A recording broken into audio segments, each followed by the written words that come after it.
Good evening, dear listener. I'm glad you've chosen to spend these quiet hours here with me. Perhaps you are sitting back in your favorite chair, a lamp glowing gently at your side. Or maybe you're already nestled beneath a quilt, listening with the window cracked open, so a touch of night breeze can move through the room. Wherever you are, thank you for being here. Tonight, we'll walk slowly into a world that feels at once distant and oddly familiar. We'll look to the Vikings, not as warriors storming across seas, but as ordinary men and women who built something truly remarkable, a living system of fairness woven into daily life, guided by memory, trust, and a sense of cosmic balance. Their laws were not written on paper, nor enforced by walls of stone. Instead, they were carried in voices, gestures, and rituals, fragile yet resilient as the flicker of a candle flame. Before we begin, if this story brings you comfort, I invite you, ever so gently, to tap the little like or to subscribe, so these quiet tales may find their way back to you on another sleepless night. And if you feel moved, let me know in the comments where you're listening from. Are you on the coast, hearing gulls outside your window? Or in a quiet town where the hum of a fan marks the passing hours? I would be delighted to know. For now, let the room grow still. If you wish, dim the lights, perhaps even turn them off entirely, and imagine instead the glow of a fire on the hearth or the silver of moonlight spreading across the floorboards. Take a breath, slow and easy. Allow the world outside to fall away as we step gently into part 1. We open with a tender wish for fairness across the ages. There has always been, tucked away in the folds of the human heart, a small and steady wish, the desire to be treated fairly. It is a yearning so ordinary that we seldom speak it aloud. It drifts like background music through every marketplace, every family table, every small dispute over who owns what or who deserves which portion. Even now, in our modern lives, we carry it. You can feel it in the quiet sigh when someone lets you merge into traffic, or in the small sting when you are overlooked. The Vikings felt it too, centuries ago, on shores far harsher than ours. When we imagine them, we may picture storm-beaten sails, men with axes glinting. But in truth, most of their days were not spent raiding or fighting. They were spent in villages tucked against wind and sea, where the constant battle was not always with enemies, but with weather, hunger, and one another's tempers. And so, like us, they needed rules. Not just any rules, but ones that people could believe in. Ones that made neighbors feel secure when the night grew long and the fire grew dim. This longing for justice was not carved into marble or written in books. They had no law schools, no courthouses standing proud against the skyline. Instead, their rules were passed from mouth to ear, again and again, until they settled deep into memory. Imagine sitting in a circle as dusk falls, the air filled with the smell of pine smoke. A gray-bearded elder leans forward, retelling a case from years past. The crowd listens, not because they must, but because those words are the threads that hold the village together. What made it remarkable was not just the detail of the laws, but the feeling behind them. The Vikings understood something we sometimes forget, that people crave more than the cold edge of punishment. They yearn for reassurance that if something goes wrong, the community will not leave them adrift. They long for fairness, but also for belonging. And that longing gave their legal world a strangely tender core. Picture, if you will, a fisherman whose net has been torn in a quarrel. He brings his complaint, not to a judge in robes, but to his neighbors. There is no cell waiting to swallow the offender, no distant officer to record the matter. Instead, the group gathers, listens, weighs what they have heard.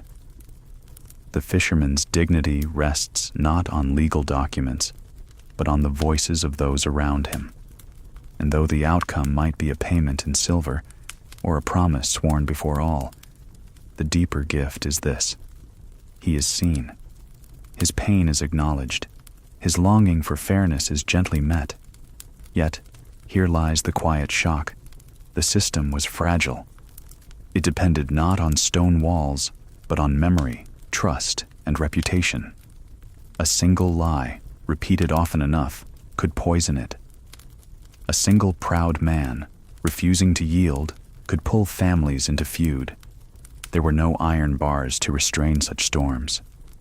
Only the soft but stubborn pressure of community opinion, the weight of shared stories, the expectation that to live among others was to be known, judged, and forgiven. In this way, the Vikings' justice was as much performance as principle. Words were not mere tools, they were living acts, shaping futures.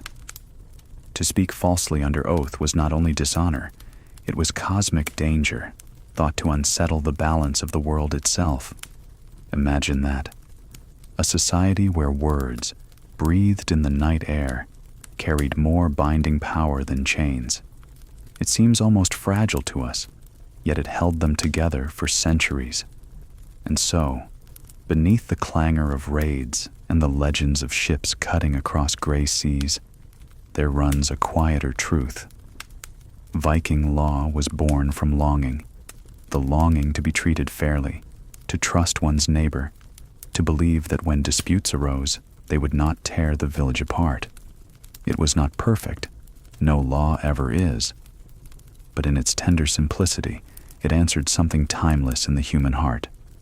That is where we begin, not with armies, nor with kings, but with this small, enduring wish, a wish that glows still across time, like embers that never quite go out. Imagine neighbors stepping softly into twilight to listen. The evening does not announce itself so much as it settles, the way a quilt is drawn over resting shoulders. Light thins along the water and the roofs, and in that mild dimming, people begin to move, unhurried, unafraid, called by nothing more than habit and hope. A path forms almost by itself, made of footfalls and quiet greetings, a ribbon of human warmth unwinding from doorways and narrow lanes toward the open ground where voices will be shared. No bell is rung. No trumpet lifts a brassy face.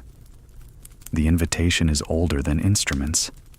It is carried in the turn of the tide, the hush of animals bedded down, the way night keeps its promises. A child sees the first lanterns bobbing and tugs at a sleeve. An old friend, walking with a staff that knows the grain of the earth by heart, pauses to wait for a neighbor with shorter stride. There is time enough. There is always time enough when the thing that gathers you is trust. Along the shore, the last gulls make soft loops against a sky the color of wet slate, and in the fields beyond the village, the wind combs the stubble left by a day's patient work. No one hurries, and yet, almost without anyone deciding so, the open space fills. Some bring benches hacked from driftwood, smooth as river bones. Some bring nothing but themselves and a listening face. A woman, hair tucked and hands worn clean by soap and seawater, arrives with a folded shawl that will become a seat for two if anyone needs it. That small preparedness is its own kind of law. The ground is marked. Hazel poles trace a circle where quarrels cannot be sharpened into blades, where words must be set down as carefully as bread upon a table. No one steps across those poles by mistake. The very air seems to raise them higher than the knee, as if saying, "Here is a boundary you already understand." They call this gathering many things in many places, but tonight the word is not so important as the posture. People stand with their weight easy, hands open, palms shown at the end of a sentence, as if to prove there are no stones concealed there. Old cases drift back like well-behaved ghosts. The torn net that was paid for with silver and an apology. The fence line that moved like a stubborn sheep until the men who argued over it shared a cup and found the corner post themselves, not by law, but by daylight. Each remembered case, shaped by time's smoothing touch, becomes another lantern. At the circle's edge, a boy lingers near a pile of coiled rope and listens to the way grown voices move. He notes how the sturdy ones speak slowly, never in a rush to finish their thought, as if respect could be measured in the space they leave for silence to answer back. He notes how a woman's nod can become a plank for a nervous man to walk across without falling. He notes that laughter, when it happens, does not erase dignity. It simply loosens the knots that kept a quarrel from breathing. He thinks, though he could not yet say it, that law is a kind of choreography, and the tune is played by patience. Beyond the poles, the rest of the village remains itself. A kettle goes on, a dog sighs and turns twice on its mat. A window latch taps gently in the rising breeze. These small domestic sounds do not intrude. They are proof that the world continues to be held together by ordinary things while the community mends what has frayed. It is not a spectacle. It is not a stage where performers compete for applause. The circle is more like a hearth brought outdoors, an ember of common purpose where anyone may warm their hands. Someone clears a throat. A fisherman with sea-gray eyes steps forward, hat in both hands. His voice carries the salt and the day's fatigue, but also care. He has rehearsed his words the way a net is mended, stitch by stitch, so it will hold without snarling. He speaks of a mooring post loosened by another's haste, of a boat that bumped and scarred against it on the tide. It is not a tragedy. It is not nothing either. You can hear how much of a life is wrapped around a single plank of wood. The seasons of work, the family fed by safe crossings, the long jaw of the coast where storms can sharpen out of clear air. The man who loosened that post is here too. He does not stride forward like a conqueror. He comes as if approaching his own front door on a winter night, careful not to wake a sleeping infant. There is no shame in his face, but there is gravity, that useful weight that keeps a person from drifting into excuses. He speaks, he admits. He offers the simple fact that he meant no harm, and the promise that such carelessness will not make its home in him. A murmur runs around the circle, not of judgment, but of recognition. Everyone has, at one time or another, pulled too hard at a knot because they were thinking of something else. A woman in dark wool rises, not to scold or decide, but to take the sting out of the air. She suggests what fairness might look like, the cost of repair, a gesture of respect, perhaps an extra set of hands on another morning when storm-bent boards must be replaced and the tide is running against them. She does not use the word restitution, though that is what she means. The word is not the important part. The shape is. It is a shape that both men can carry without wincing. Around them, others lend the small currency of nods. A well-loved elder, whose hearing is not as keen as it once was, still sees how a quarrel settles. He lifts his hand, palm open to the stars not yet arrived, and says something soft about the need for customs to be stronger than tempers. That sentence is not new. It has been said many times, and each time it finds a fresh way to matter. Because customs are not iron rings, they are braided cords, and every time they are used, they are strengthened by the oils and warmth of human touch. The quiet shock, if you are listening for it, is that nothing here forces compliance. There are no wrists to be seized, no keys turning in locks, no guards in creaking leather. The circle's power comes from its witnesses, and the witnesses are not hungry for punishment. They are hungry for peace that will last past midnight.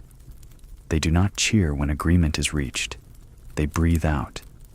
In that breath is the relief of barn doors secured, of fish salted and stacked, of children tucked in and dreaming of boats that never leak. When someone disagrees, it happens the way a cloud crosses the moon. The light changes, faces lift, attention tightens, and becomes gentler all at once. A craftsman, with hands that know how to bind wood so it will not warp, wonders aloud if the payment should be scaled to the season, because spring repairs are dearer than autumn ones. He does not press. He places the idea in the air and lets it find its own weight. Others try it on. It fits. The amount is adjusted, not to win a point, but to find the balance of a scale. At the edge, the boy with the listening eyes notices another lesson, that the circle makes room for a slow truth to arrive. No one needs to be the cleverest person under the sky. No one needs to set a trap with words and make their neighbors fall in. The best sentences are those that let everyone keep their dignity. The elders know this, and so do the women who have learned when to touch a forearm and when to leave a silence unbroken. Even the men with shoulders like door frames know it. Their strength is not needed to lift voices, only to anchor them. There is sometimes a visitor, someone from another harbor, another curve of coastline, who watches with a puzzled brow. Where is the judge? He thinks. Where is the book? Out beyond the lanterns, the sea answers with a long, even exhale, as if to say, the book is here, written in the way people remember and repeat what has worked. The visitor has expected thunder and sees instead candlelight. He has prepared for iron and finds cloth. The surprise is not disappointment. It is relief. Because he has carried, without knowing, the same quiet worry every human carries. What will become of me when I am in the wrong? Not whether he will be ruined. That is the loud fear. But whether he will be abandoned. Tonight, he sees that abandonment is not the first or favored tool. An infant fusses, a mother sways and hums, the circle hums with her. A dog thumps its tail once and is still. A pair of brothers, at odds since the spring planting, let their shoulders touch as they sit. An accident no one calls attention to. A girl with a braid like a rope across her back watches the speaker's mouth, learning how syllables can carry responsibility without hardening into accusation. The poles, slender and plain, are like a fence against vanity. Inside them, people are asked to be a little better than the day required. As the first matter draws to a close, the fisherman and the man who loosened the post look at one another the way sailors look at weather, calmly, with an appreciation that events are bigger than any single intent. They touch hands, not a handshake with snapping fingers and display, but a steady press of palm to palm, an agreement felt as much as witnessed. Someone notes the terms aloud so they can be repeated later, precisely and kindly. Words, after all, are the ropes that tie the boat to the dock. A bad knot will fail at the worst hour. A good one will hold against more than you thought it could. Another voice rises. This time it is a woman who keeps a small stall near the market, where she sells thread dyed with herbs and patience. Her complaint is a small one, a measure of wool shorted in the gloom of a rainy afternoon. Here is where a lesser community might laugh, wave the matter off, declare it not worth the trouble. But the circle knows that tiny harms, left unmended, become invitations for larger ones to sit down and stay. So they listen to the small story as if it were a large one, which is, in a way, the point. Justice is not a spectacle here. It is housekeeping. The wool seller speaks with a careful voice. The man she accuses blushes nearly to the roots of his hair and fumbles for words, and then stops fumbling. He lifts his eyes and says quietly that he was tired and did not count as he ought. He offers to make it right twice over. You can feel the ripple of relief, as clean as cold water down the throat on a hot day. The circle does not gloat at the confession. It does not recite pieties about honesty. It simply receives the right thing, like a harbor receiving a boat at dusk, and moves on. If there is a shadow on the edge of this light, it is not thunderous. It is thin and real, like the line of a reef under shallow water. Everyone knows there are nights when tempers rise too fast, when a man's name has been dragged through dust so long it seems impossible to rinse clean, when reputations bruise like fruit. The circle has its rituals for those nights too. A pause for breath, a touch upon the poles, a brief stepping away beneath the excuse of fetching a cloak. The ritual is not magic. It is permission to come back changed by a few minutes of cold air and moonlight. Now and then, someone asks for an oath. It is not demanded like a hammer striking anvil. It is invited like bread offered from a fresh loaf. The oath is not an instrument of fear, but of steadiness, a way for the speaker to bind themselves with their own cord, to say, I will remember this promise tomorrow morning when the wind rises and I am tempted to forget. Hands rest on wood smoothed by years of other hands. A name is said clearly, as if to leave no shadow where doubt can hide. In that moment, even the children go very quiet, sensing that words can tilt the world. What makes the evening remarkable, more than any settlement, is the unshowy courage required simply to show up and be known. To come into the light of lanterns and the eyes of neighbors, to risk being wrong and still be held, to risk being right and not be cruel about it. This courage grows season after season because the harvest is dependable. Quarrels resolved before they rot into hatreds. Apologies made while they still fit in the mouth. The knowledge that if the sea takes a man's boat, the village will not take his dignity as well. The visitor at the back, the one who expected iron and found cloth, feels something give way inside his chest, a knot untied by an absent-minded friend. He imagines the places he has been where the law is a wall, and the faces on the far side do not know your name. He thinks, perhaps the point is not that there are no walls here, but that the walls are made of people, and people can bend. He does not say this aloud. He files it among the useful truths, to be taken out later and turned in the hand like a smooth stone. A last matter is raised and resolved with the same gentle efficiency that mends nets and patches roofs. Then the circle loosens, not breaks, loosens, the way a fist opens to reveal nothing hidden. The lanterns tilt their small flames toward the night and are snuffed one by one with breaths that feel like blessings. The poles are lifted and carried away. The ground is only ground again. Some trampled grass, some footprints, the sweet musk of earth warmed by bodies and ideas. People drift home through lanes that remember their steps.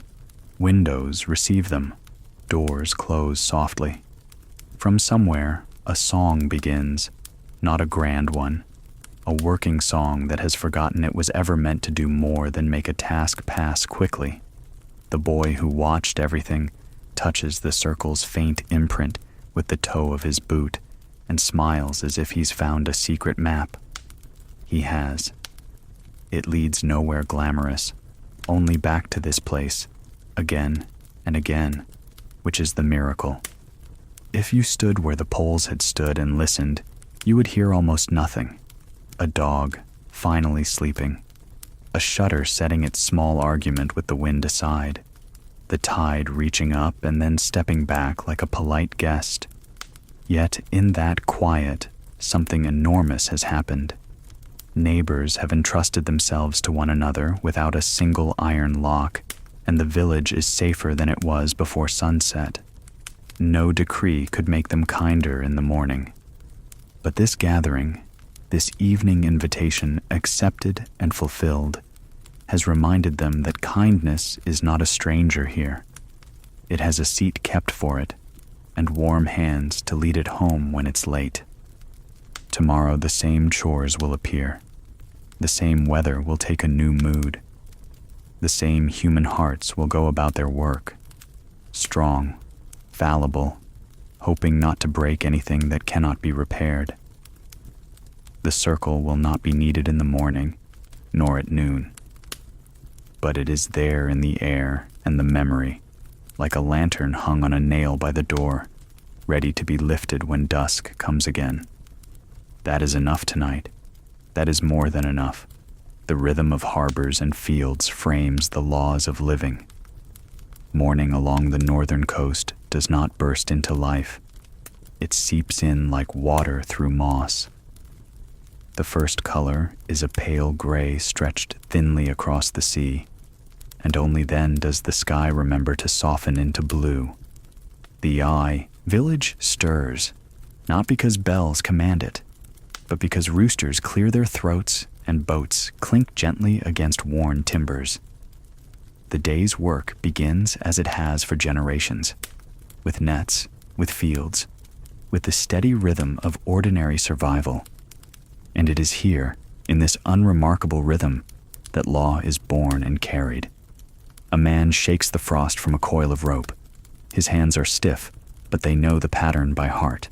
Loop, tug, knot, release. If he ties the knot wrongly, a catch may be lost, or worse, a friend may be lost. Law is not some distant thing that waits for him in a hall of stone. It is here, in the expectation that he will tie his rope well, that he will not sell fish still rotting with yesterday's smell, that he will measure fairly when he shares grain with his neighbor. Each task, humbly performed, is an unspoken contract. On shore, women carry baskets of herbs, berries, and spun wool. They weigh, not on iron scales, but on reputation. A seller who cheats once may sell nothing again. The memory of neighbors is keener than any clerk's quill. A boy who kicks dust into another's sack is cuffed lightly, not by lawmen, but by the soft authority of mothers watching from doorways. Even mischief is measured, weighed, and balanced.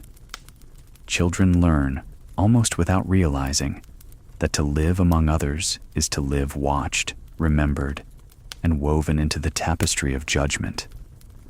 And so, law in the Viking village is not something carried in a codex, but something inhaled like salt air.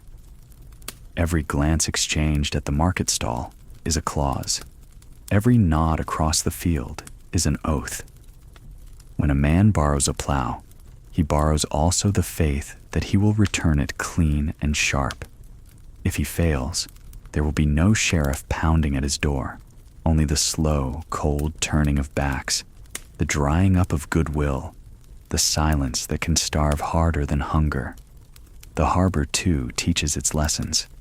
The sea is vast, impartial, and unforgiving, and so men must be otherwise, partial to one another, forgiving of missteps, lest the waves claim them. A voyage begins with agreements spoken under breath. Who will share which rope? Who will stand which watch? Who will carry which risk if storms rise? These agreements are law, as surely as any decree, and they carry more weight because the men know that only together can they reach another shore alive. Picture a trading day. Ships return, heavy with skins, iron, amber. The beach hums like a hive. goods are laid out upon planks, and voices braid into one another as men and women bargain. There are no written receipts, no seals of wax. Instead, eyes meet, heads incline, hands clasp in ritual grips. Sometimes disputes spark. This silver weighs light, that cloth is not dyed as promised. Yet these disputes do not burst into violence, for everyone knows what is at stake. One knife, unsheathed, could cut more than cloth. It could cut the trust that keeps trade alive. And so compromise is not weakness, but survival. One trader offers an extra measure. Another offers future credit. Words smooth edges that steel would only fracture. Watching closely, you can see how law is not in the settling of grand cases, but in the weaving of these small, everyday threads. The great hall of justice is not built of timber, but of moments. The choice not to cheat, the choice not to strike, the choice to settle for enough instead of everything. Step inland, and you see the same quiet framework at work. In the fields, neighbors borrow oxen and tools. Disputes over boundaries could easily fester, for land is life, and soil once lost is seldom regained. But instead of swords, they use stones, markers, and witness. A boy might stand at the corner of a field, while two men place a rock with solemn care. He may not understand why he is there, but years later, when someone claims the stone was never set, he can say, "I saw it placed." That memory becomes law more binding than any document. This is how the Vikings handled uncertainty. In a world without archives, the human mind became the archive. Children were not merely bystanders, but participants in continuity. Memory was cultivated like grain, tended, reinforced, repeated, until it could not easily be uprooted. Law was not coldly external, but living inside people, and that made it both fragile and strong. Fragile because memory can fade. Strong because no enemy could burn it, no flood could wash it away. If you pause at midday, you can hear the texture of law in the air itself. The clatter of tools set down carefully, not tossed. The murmurs of workers reminding one another of debts owed, not accusingly, but as one might remind a friend of the time of supper. Even animals play their part. A cow strays into a neighbor's garden, eats what it should not. The matter is not left to rot into resentment. Someone mentions it at evening. A promise is made. The beast will be tethered more carefully tomorrow. The neighbor, having been acknowledged, lets the harm go. This is law, modest, soft-footed, always present. The quiet shock here is that law is not extraordinary. It is not summoned like thunder when conflict strikes. It is in the way bread is broken fairly, in the way fish are divided, in the way stories are told, so that children know who was brave, who was greedy, who was wise. It is constant, ordinary, and therefore indispensable. Remove it, and nothing works. Keep it, and even storms can be endured.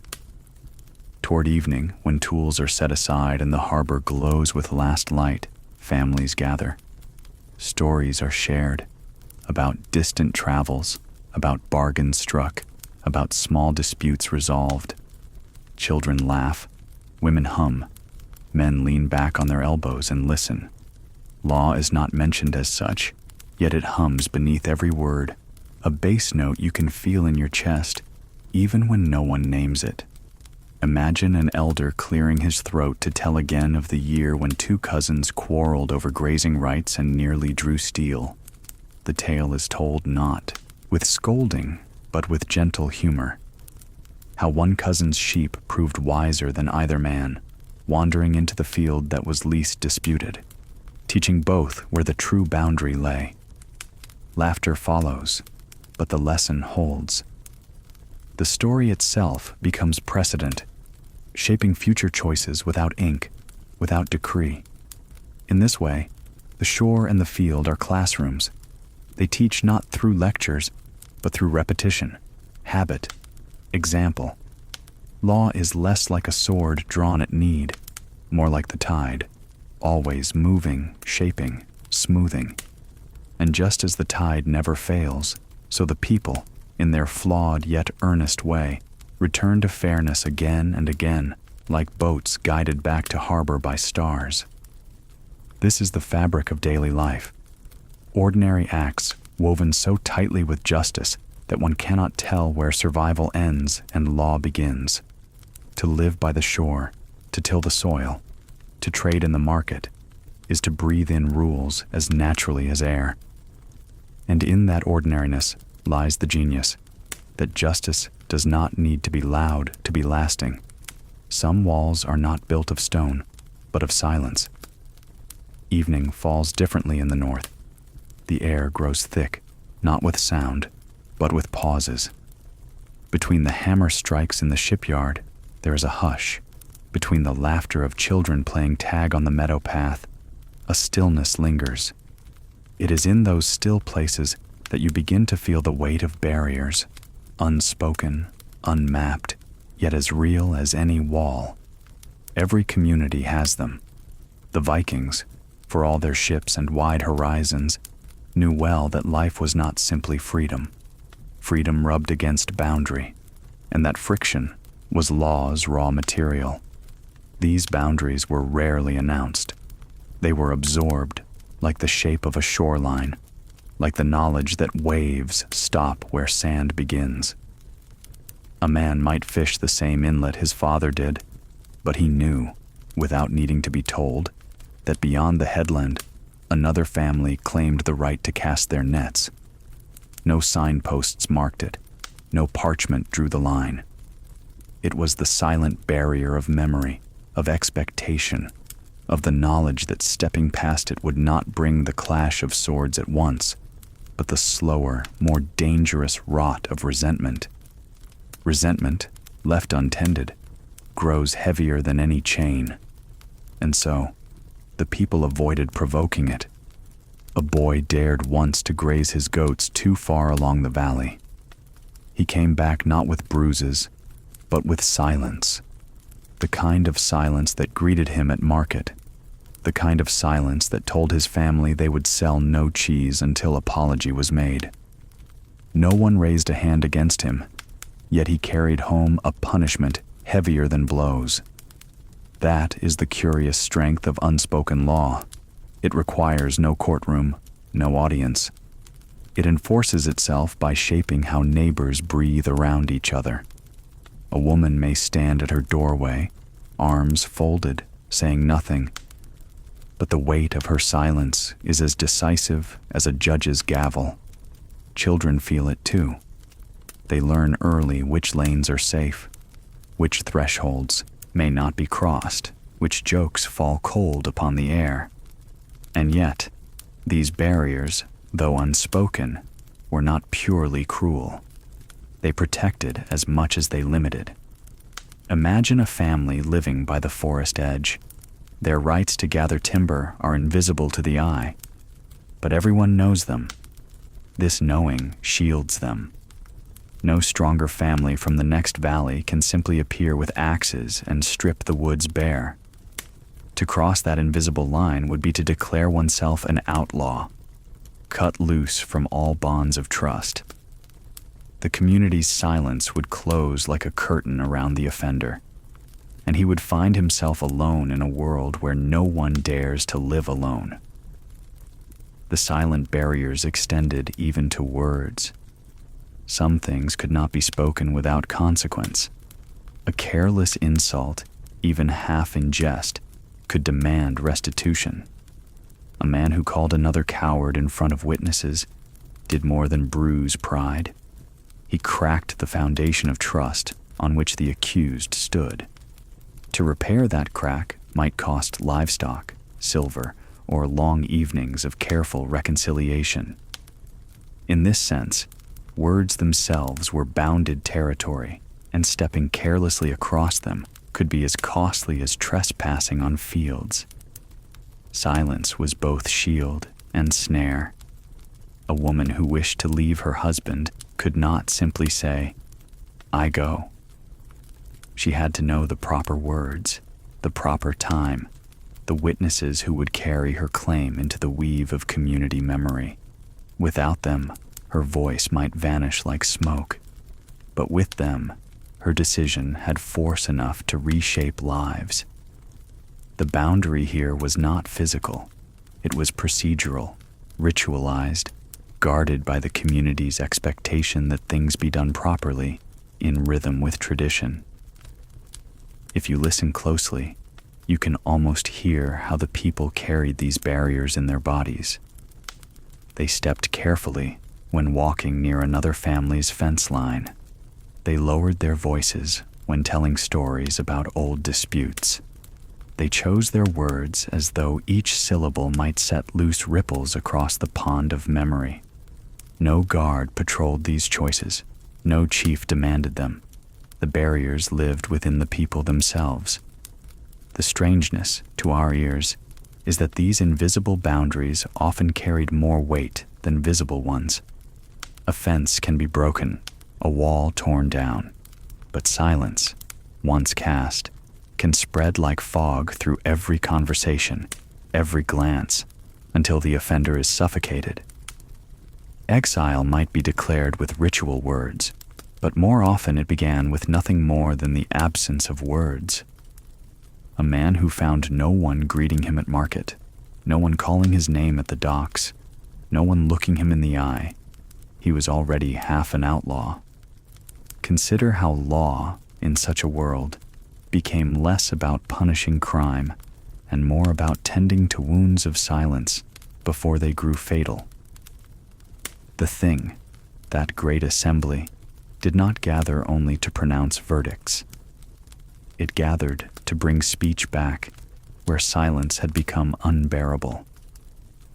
Neighbors who had withdrawn into muttered disapproval were called to speak, to break their silence before it hardened. In this sense, law was not just the hammer of judgment, but the balm of voice. Children absorbed these lessons deeply. They saw that one reckless act could draw down a hush heavier than thunder. They learned to read the small cues, a woman setting her basket down more firmly than usual, a man's eyes refusing to meet theirs, a group at the fire pausing just slightly too long when they entered. These signs were law, too, as binding as any decree, teaching them the delicate dance of belonging. And so, the community held together not by chains, but by threads. Threads of expectation, of caution, of memory.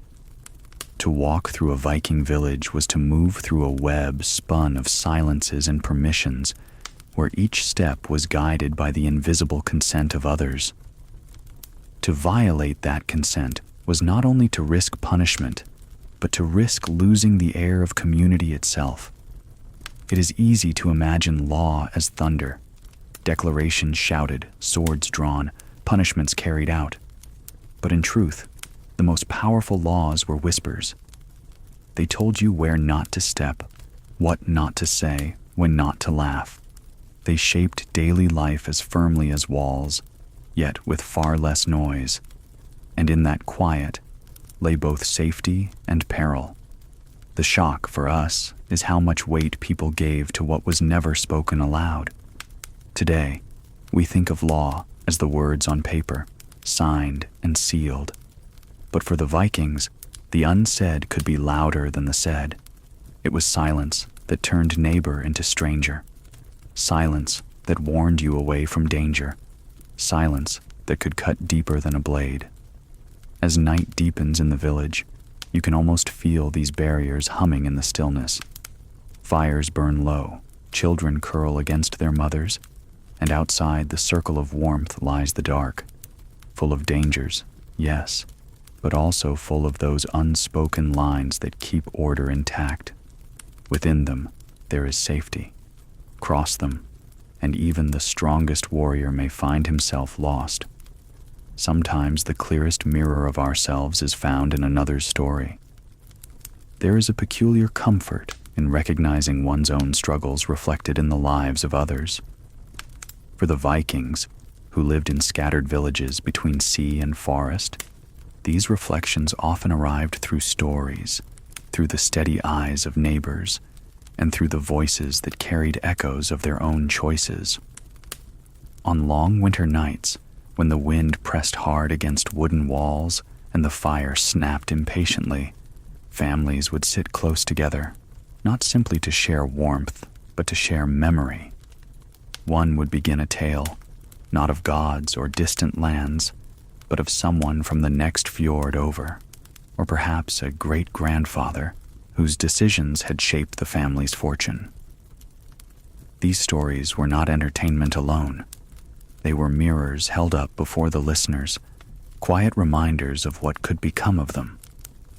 Imagine a boy, restless, itching to prove his strength. He hears of a man, once young like him, who struck his neighbor too hastily in a quarrel over grazing. The story unfolds slowly, with pauses heavy as snowflakes, until the boy learns the man's fate. Not death, not exile at once, but something colder, years of suspicion, the kind of half-trust that withers friendships. The boy shifts on the bench. He recognizes himself in the story, and though no one says it aloud, the reflection has been placed in him, a compass needle nudged toward caution. Such mirrors appeared in daily life, too. In the market, a woman might watch another haggle too fiercely, pressing until the seller's face tightened. Later, she would soften her own bargaining, remembering how it looked, how it felt to those watching. Or a fisherman, seeing his companion mend a net not just carefully, but lovingly, felt the reminder of what it meant to honor one's tools. Each person became, willingly or not, a reflection for others. But perhaps the most powerful mirrors were the legal ones. A dispute handled in the thing was not merely for the parties involved. It was theater of morality, a performance in which everyone found themselves, even if only in fragments. A woman listened as a quarrel over inheritance unfolded, and she wondered how her own children would divide her goods when she was gone. A young man, watching an oath sworn with trembling voice, imagined the weight of his own words one day. The case became less about those standing at the center and more about the community seeing itself refracted through them. These mirrors were not always gentle. They could sting. They could shame. A boastful man who demanded too much in restitution might find his reputation dented, not because he lost the case, but because others saw their own greed reflected back at them and recoiled. The community, in its murmurs and sidelong glances, delivered judgment harsher than any verdict. To live in such a world was to live always half aware of one's own reflection, dancing in the eyes of others. Children, too, absorbed these reflections. A girl might sit quietly, watching her mother carry herself with dignity even in loss, and in that moment she understood more about strength than any sermon could teach. A boy might hear a story of an ancestor who refused to yield and pay dearly, and in his chest something shifted, a recognition that pride is both armor and trap. Reflection shaped them more surely than rules, bending them toward patience, toward humility, toward that elusive balance between courage and peace. What is striking to us now is how intentional the Vikings were about cultivating these mirrors. Storytelling was not haphazard. It was deliberate, a way of planting seeds in younger minds, of guiding conduct without scolding. Gatherings were stages on which lessons played out in living color, repeated until they became part of the communal pulse. The people understood that law alone cannot shape a soul, but reflections, mirrors of choices seen and remembered, can carve paths where no law reaches. At times, these reflections revealed harsh truths about the community itself. A feud that dragged on too long showed everyone how fragile peace could be. A man who prospered by cunning reminded them that cleverness without kindness corrodes trust. They did not look away from these darker mirrors. Instead, they folded them into their stories, acknowledging both shadow and light, reminding each other that law was not a cure for human frailty, but a frame in which to hold it. The quiet shock, then, is how much weight they gave to these living mirrors. Today, we might believe that private failings remain private, or that one person's misstep is theirs alone. For the Vikings, every act, whether generous or cruel, sent ripples outward, reflecting in the lives of neighbors, shaping the expectations of children, becoming another thread in the fabric of collective memory. In their world, you could not hide from your reflection, because it was not just yours. It belonged to everyone who saw it. And so, each dispute, each kindness, each misstep was not merely an event. It was a lesson hung in the air, waiting to be read. Some read it with gratitude, others with fear, but all were marked by it. To live among the Vikings was to live in a hall of mirrors, where every choice glowed faintly in the eyes of others. In the stillness of night, after the tales had ended and the fire had sunk to embers, people would drift into sleep with those reflections swirling gently in their minds. They dreamed not only of what had been told, but of what it meant for them, how their own steps might echo or diverge from the patterns laid before them. And in that dreaming, law did its quietest, deepest work. When strength faltered, kindness quietly unlocked the way forward. There is a hush in the north that comes not from wind or snow, but from the moment when anger ebbs and another path opens. In Viking life, kindness was not ornament, it was key. Without it, disputes hardened into feuds, and feuds, left untended, could tear apart villages as surely as storms tore apart ships. With it, people discovered the means to move forward, hesitant, imperfect, but forward nonetheless. Picture a gathering at the Thing, the open-air assembly where voices carried as far as the slope of the hill allowed. Men stood tense, their cloaks tugged by the breeze, their words heavy with insult and memory. The quarrel at hand seemed unsolvable. Livestock lost, boundaries disputed, pride wounded too deeply to mend. Yet in the midst of this, one man, perhaps older, perhaps less proud, would soften his voice. He would suggest a gift offered, not demanded. A sheep, a measure of grain, perhaps a piece of silver. It was not the size of the offering that mattered.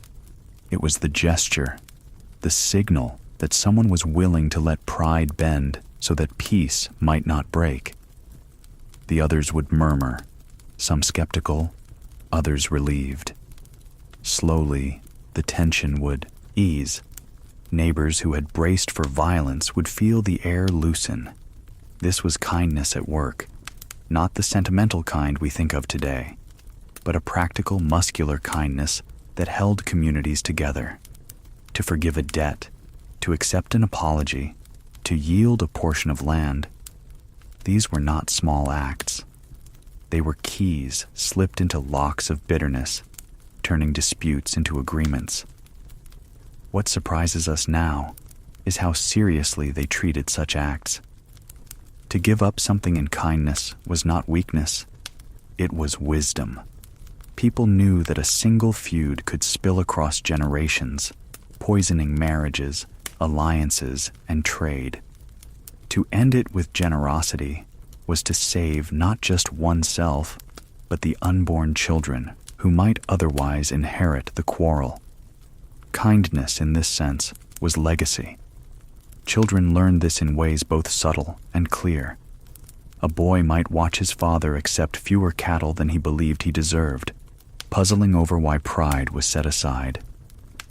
Later, the father would explain, not in grand speeches, but in small words by the fire, that peace bought with kindness feeds a family longer than victory bought with vengeance.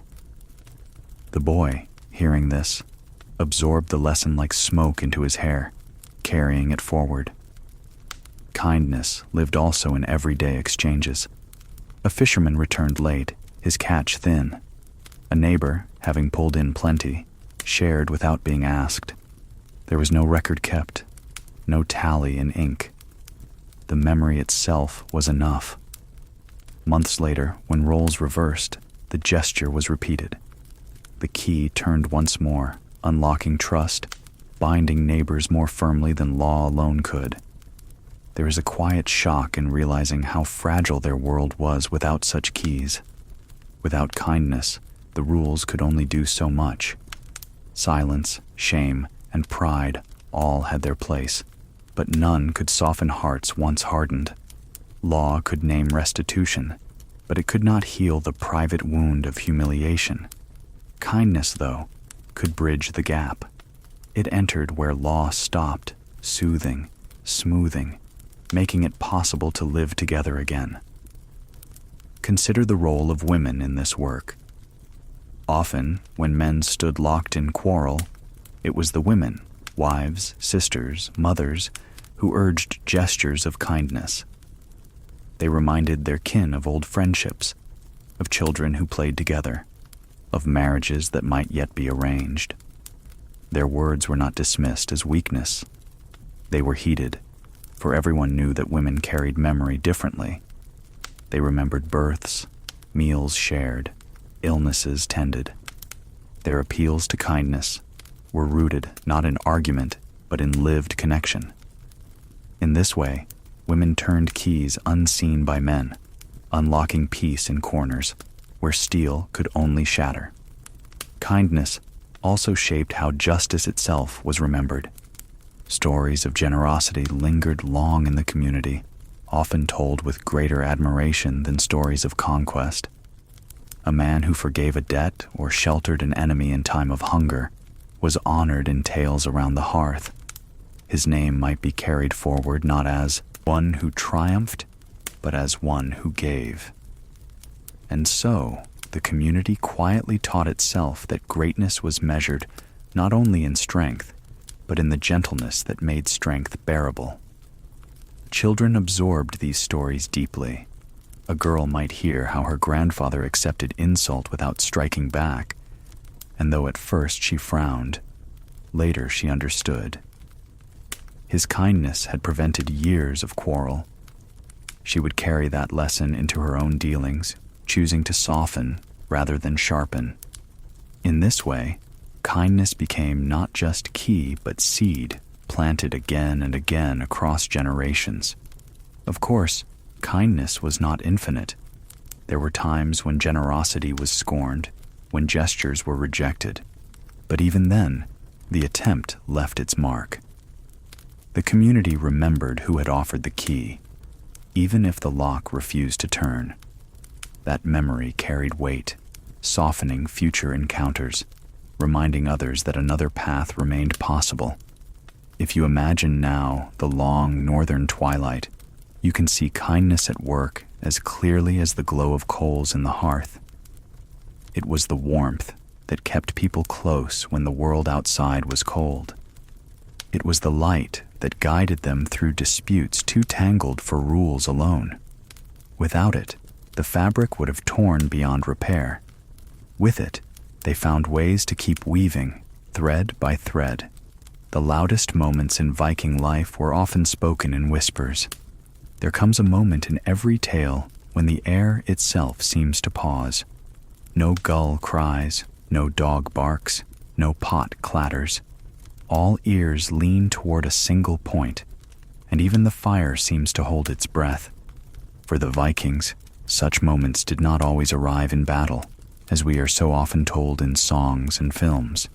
They came instead in the quiet heart of judgment, when words could weigh more than axes, and silence could carry the sharpest edge. Imagine the thing, the great open-air assembly, where disputes were brought, argued, and resolved. People gathered on grassy slopes, cloaks drawn close, the sea breeze tugging at their hoods. Some came with cases to argue, others came simply to watch, knowing that every decision would ripple outward into their own lives. It was a spectacle, yes, but not one of steel. It was one of voices. At first, the proceedings might sound ordinary. Statements given, witnesses called, evidence weighed in memory. But then came the turning point, the climax so quiet it could almost be missed. A man would stand, raise his hand, and swear an oath. His words, if believed, could shift the balance of the entire case. If doubted, they could doom him not just legally, but spiritually, for to lie an oath was to invite chaos into the world itself. The crowd hushed. Children who had been chasing each other stopped mid-step. Women pressed closer to hear. The man's voice trembled slightly, not from cold, but from the weight of what he was about to say. He swore by gods, by ancestors, by the earth beneath his feet. In that moment, everyone knew the law had reached its climax. Not in shouts, not in blows, but in a single fragile string of words stretched across silence. Sometimes the oath held. The listeners felt its truth, as though some invisible chord had been struck. Heads nodded, murmurs spread, and the case resolved. Other times, though, the oath wavered. A pause too long, a voice too thin, a memory in the crowd of a past dishonesty, and the silence cracked. Murmurs sharpened, trust fractured. The oath, though spoken, failed to convince. The man stood exposed, not by sword, but by silence itself. That was the shock of Viking justice. Its highest drama lay in stillness. No gavel slammed, no guards marched forward. The community itself judged the weight of words, and in that collective breath, verdicts emerged. The man who spoke falsely might find himself not just penalized, but unmoored, cut adrift from the invisible threads that tied him to neighbors.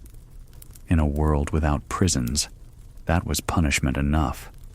The climax was not always an oath. Sometimes it was an apology, offered publicly. Imagine a woman accused of theft standing before her neighbors, the evidence uncertain, the mood tense. And then she stepped forward, placed her hands together, and admitted what she had done. Gasps rippled, but not for long. Soon came the quiet murmurs of acceptance, the turning of attention toward restitution rather than revenge. The silence after her words was not heavy with judgment, but softened by relief. Here, too, was climax, not in defiance, but in surrender to truth.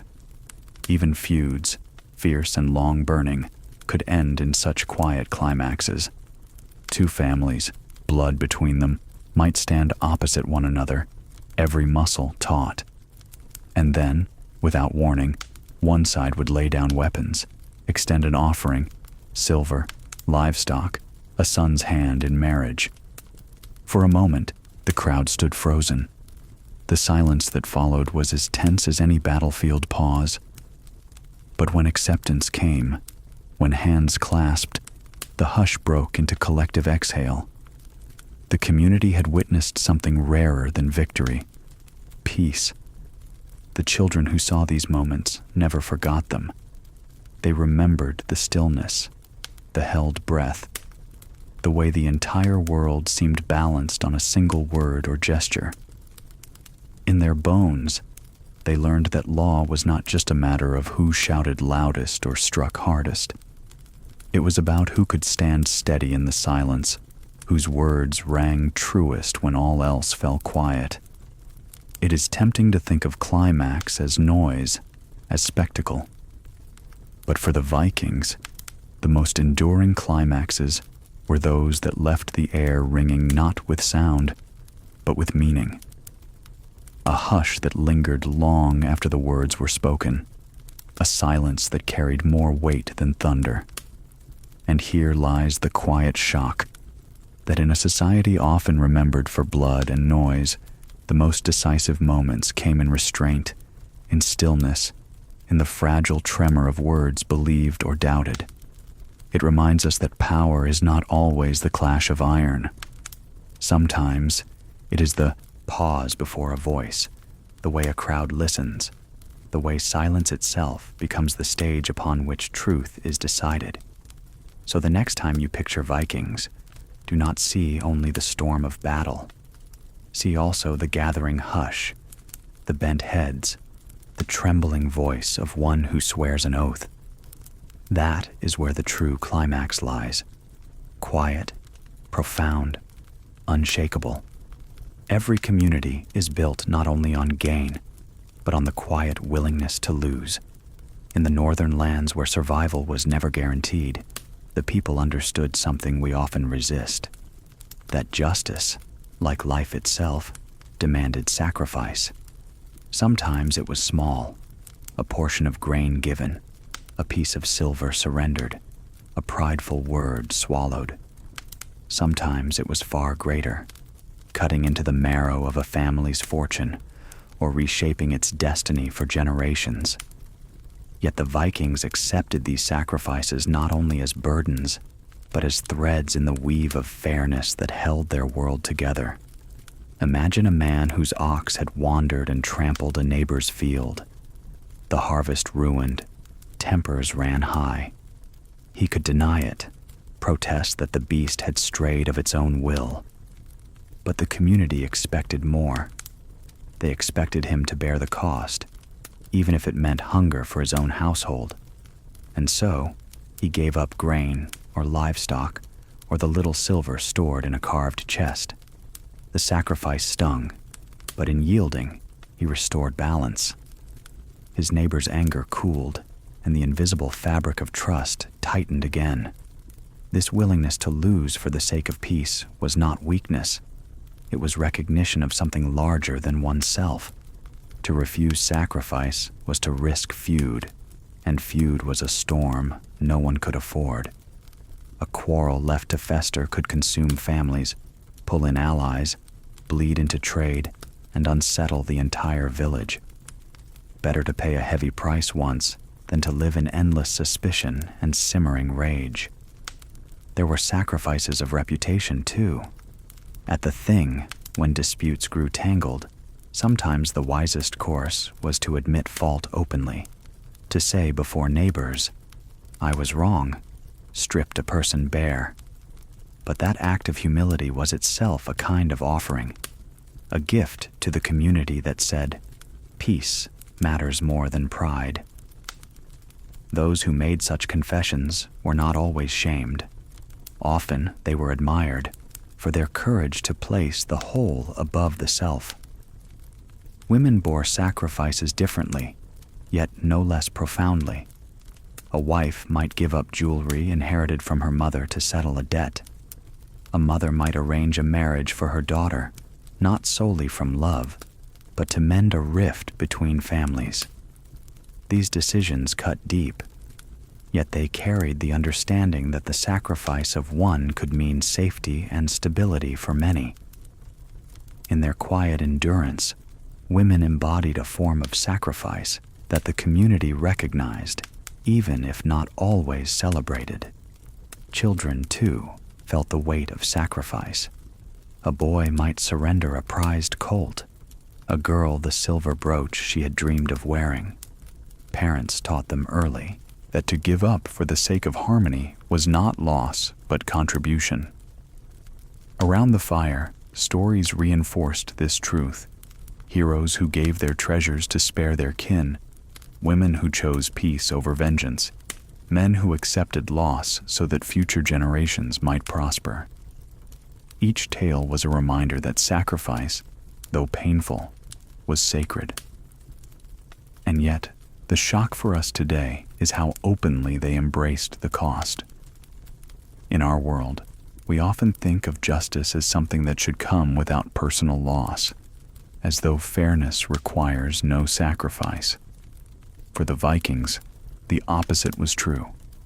Justice was costly, and everyone knew it.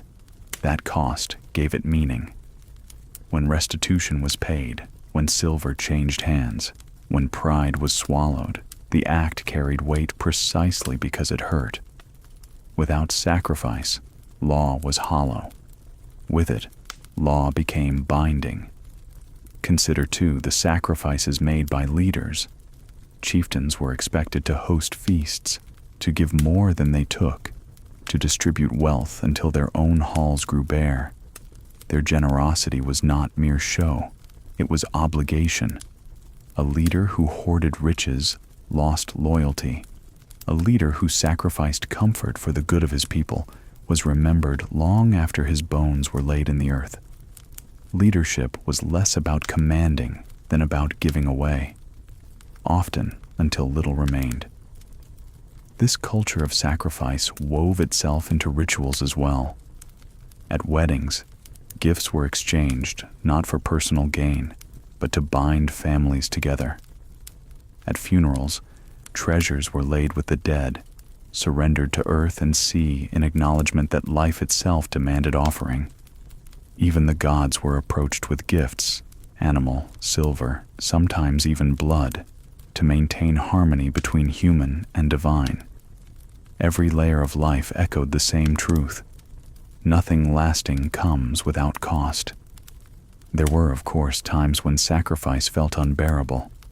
When a family already thin with hunger gave up more grain, when a widow parted with the last ornament of her youth, when a young man was forced to leave his homeland to settle a quarrel through exile. These sacrifices left scars, but the scars were carried with a kind of grim pride, woven into identity.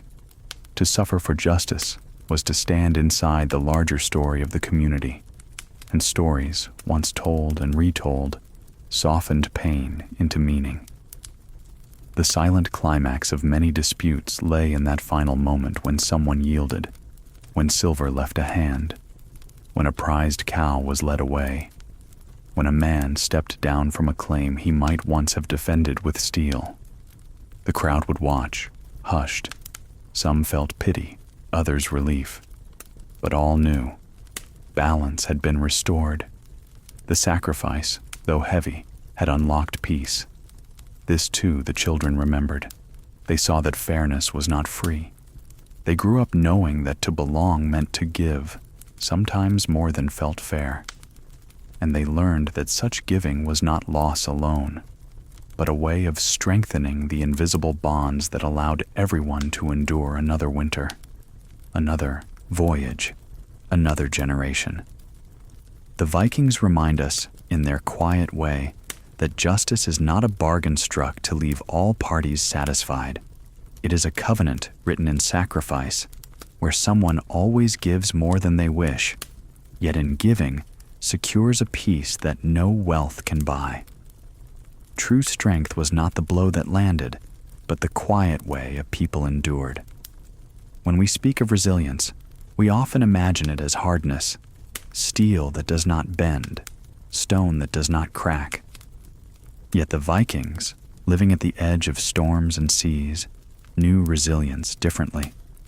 They saw it not as unyielding strength, but as the art of bending without breaking, of absorbing the blow of wind, hunger, feud, and loss, and then standing again. Their laws, their customs, their very way of being were steeped in this softer, deeper resilience. Consider the winter storms. A family might watch helplessly as snow drifted higher than their windows, sealing them in. Livestock might die, food might dwindle. The law could not change the weather, yet the law could sustain the people through it. Neighbors were bound to share, to redistribute food, to ensure that no one household collapsed entirely. It was not charity, it was obligation, codified not on paper, but in memory and expectation. To hoard was to betray the fabric of survival itself, and so resilience was built not in isolation, but in interdependence. In disputes, too, resilience was demanded. A quarrel settled did not erase pain. A man might still grumble about a field lost or a debt repaid too dearly. Yet the law gave him the frame to carry that wound without letting it fester, to return again to the market, to greet a former adversary without drawing steel. This was resilience, not forgetting, not pretending, but carrying hurt in a way that allowed life to continue. There were times when resilience was tested beyond measure. Raiders struck, famine came, disease swept through a settlement.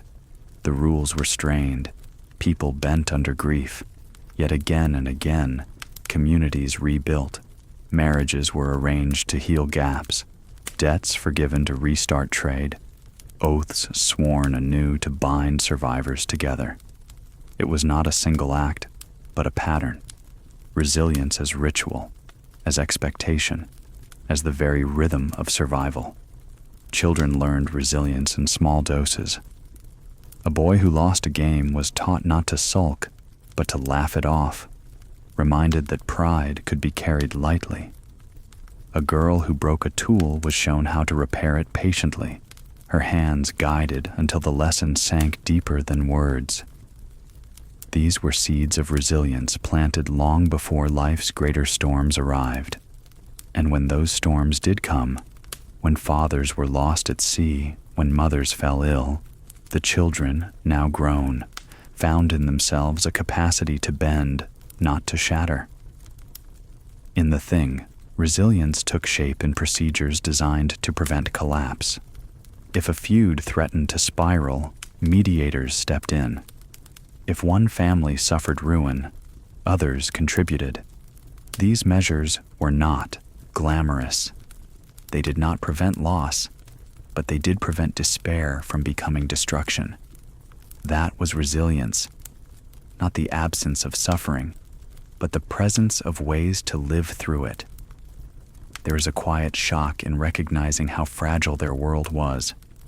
No prisons, no police, no centralized armies to enforce peace. A single stubborn feud could, in theory, consume everything. Yet it rarely did, because resilience was not left to chance. It was cultivated, rehearsed, woven into rituals. The people expected hardship. They did not dream of escaping it. Instead, they prepared to endure it, together. Women played a profound role in this resilience. They remembered kinship lines, urged marriages that mended wounds, and managed households with steady patience when men were gone to sea. Their work was not dramatic, but it was the quiet hinge upon which the whole system turned. Without their persistence, without their ability to hold together food, memory, and kinship, resilience would have fractured. Stories, too, nurtured resilience. Around the hearth, tales were told not only of victories, but of recoveries, of families who rebuilt after loss, of communities who survived famine through cooperation, of men who returned humbled from exile and were welcomed back with care. These were not merely entertainment. They were rehearsals of resilience, rehearsals that settled into the bones of those who listened. Resilience was not only human, it was cosmic. The people believed that balance itself, between gods and mortals, sea and land, life and death, required endurance. Every sacrifice, every oath, every ceremony was part of maintaining that balance. To give up was not only personal failure, it was disruption of cosmic order, and so resilience took on sacred weight. To endure was to align with the universe itself. In our world, resilience is often praised only after the fact, after someone has survived, endured, and come through. For the Vikings, it was praised in the midst of struggle, a family that shared its last loaf, a woman who carried on after loss, a man who kept his word even when it hurt. These were celebrated, not with monuments, but with memory. Their names became shorthand for survival, whispered with respect in markets and halls. The quiet beauty of their resilience was its ordinariness. It was not reserved for heroes. It was the fisherman mending his net again after yet another storm. The mother lighting her fire each morning though her hands ached. The child learning to laugh though hunger gnawed. It was woven so deeply into life that it seemed invisible, yet it was the very reason their world endured. And so, resilience became law's companion. Where rules alone could not protect, resilience filled the gaps. Where fairness cost too dearly, resilience softened the loss. Where silence grew heavy, resilience found ways to speak again. It was not a shield against suffering, but it was a lantern to carry through the storm, casting just enough light to take the next step. The strength of their law was not only in rules, but in the ways they remembered to begin again. The North taught a hard lesson. Nothing endures by chance. Boats rot, ropes fray, tempers sour, and even the best intentions drift, unless they are renewed. The Vikings, who knew the cost of neglect, learned to build renewal into the very rhythm of their lives. Their laws and customs were not fixed monuments, but living things, tended and refreshed through ceremony, story, and shared duty. Renewal was not optional. It was survival's most sacred art. Picture the annual gatherings at the Thing. At first glance, they were simply practical, a time to settle disputes, arrange trade, confirm alliances. But beneath the bustle lay something deeper. These assemblies were moments of renewal, rituals through which the people reaffirmed who they were. Old cases were recalled, not only to resolve them, but to remind everyone of the patterns that must not be forgotten. Famous precedents were recited aloud, their words rolling across the grass like tidewater, ensuring that law did not slip quietly away into forgetfulness. Children sat at the edges of these gatherings, restless but attentive, soaking in the cadences of memory. They learned not only what the rules were, but that rules had to be spoken again and again, or else they vanished. Renewal, in this sense, was less about creating than about recreating, speaking the old truths until they felt new in each generation. The Vikings understood that forgetting was the true enemy of justice. A boundary stone left unvisited might be moved. A debt not recalled might fester. A precedent untold might wither. And so they wove rituals around remembering. Recitations at feasts, stories retold at firesides, oaths sworn not once but many times. Each act was a stitch in a fabric that would otherwise unravel. Sometimes renewal was formal, marked by ceremonies. Villagers might gather at a field's edge to walk its boundary together, resetting stones and calling witnesses so no one could later claim ignorance.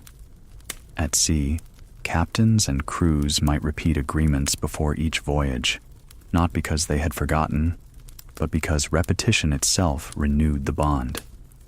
These acts gave law the resilience of a living heartbeat, pulsing again and again through time.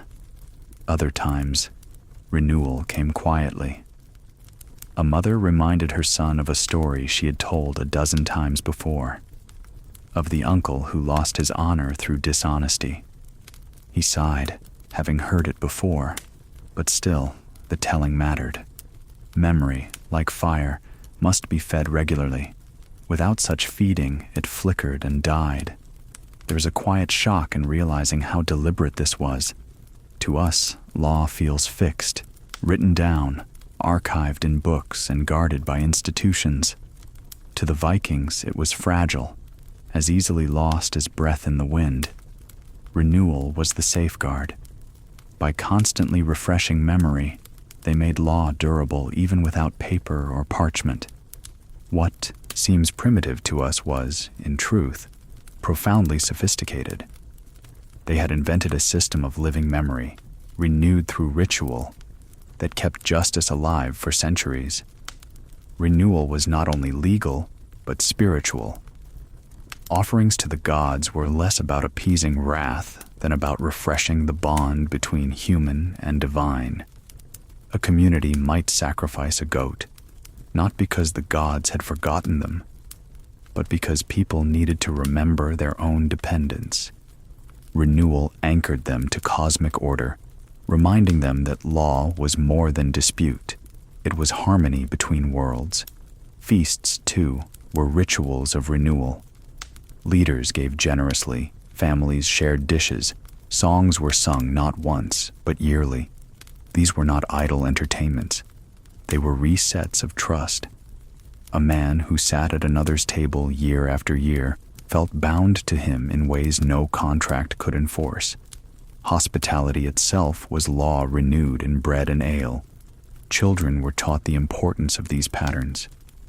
"Do not let the story sleep," elders would say. "Do not let the stone go unvisited. Do not let the oath go unspoken." To forget was to unravel. To remember was to begin again. And so children repeated after their elders, their small voices weaving into the great chorus of renewal. Even failures were renewed. A feud that ended badly might be retold, reshaped into lesson, absorbed into the body of law, so that future generations could learn from it.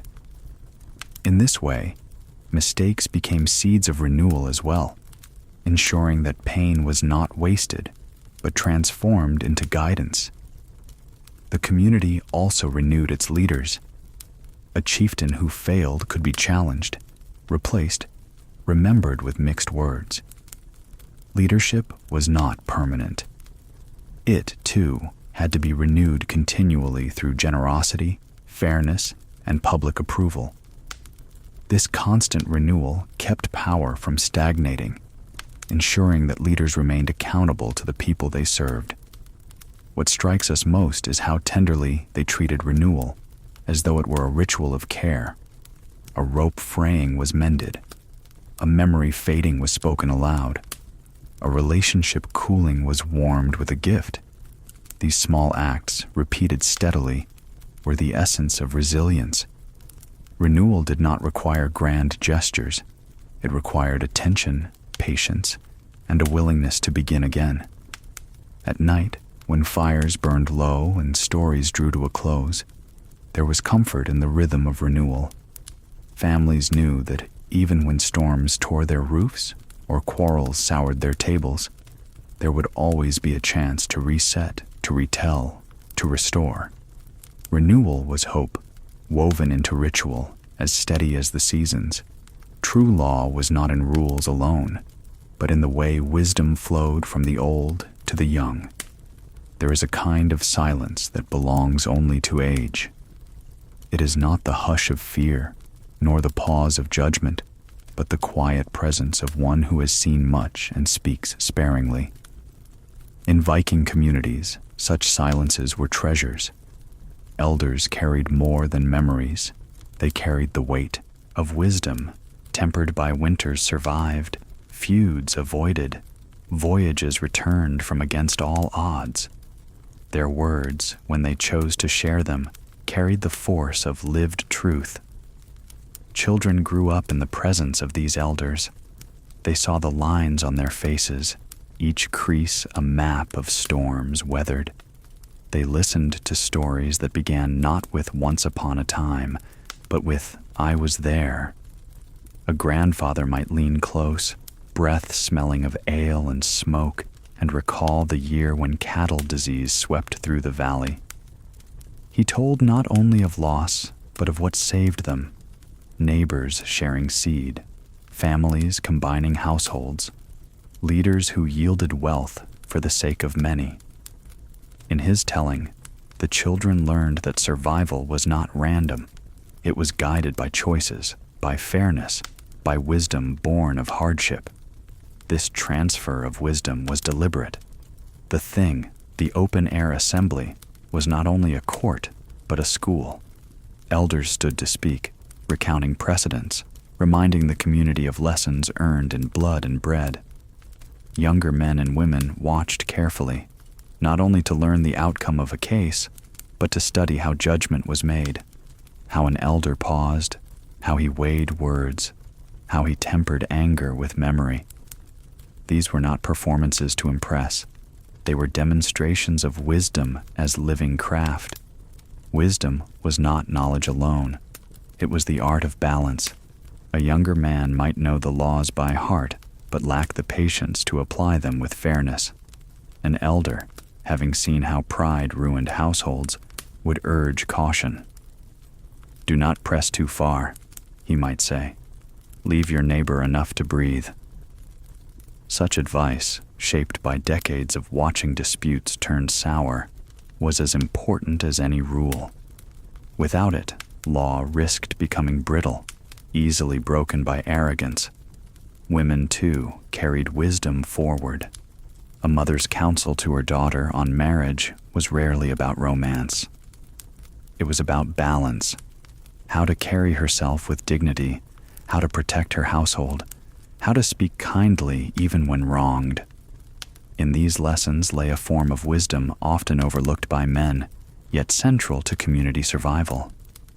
Women remembered details others forgot: who had lent grain in a lean year, who had sheltered whom after a storm.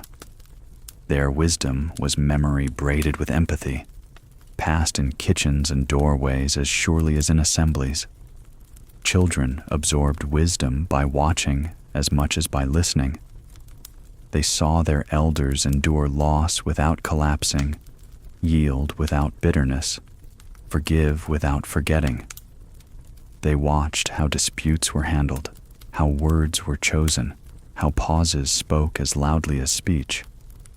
They learned that wisdom was not a store of facts, but a way of carrying oneself, a posture of patience in a restless world.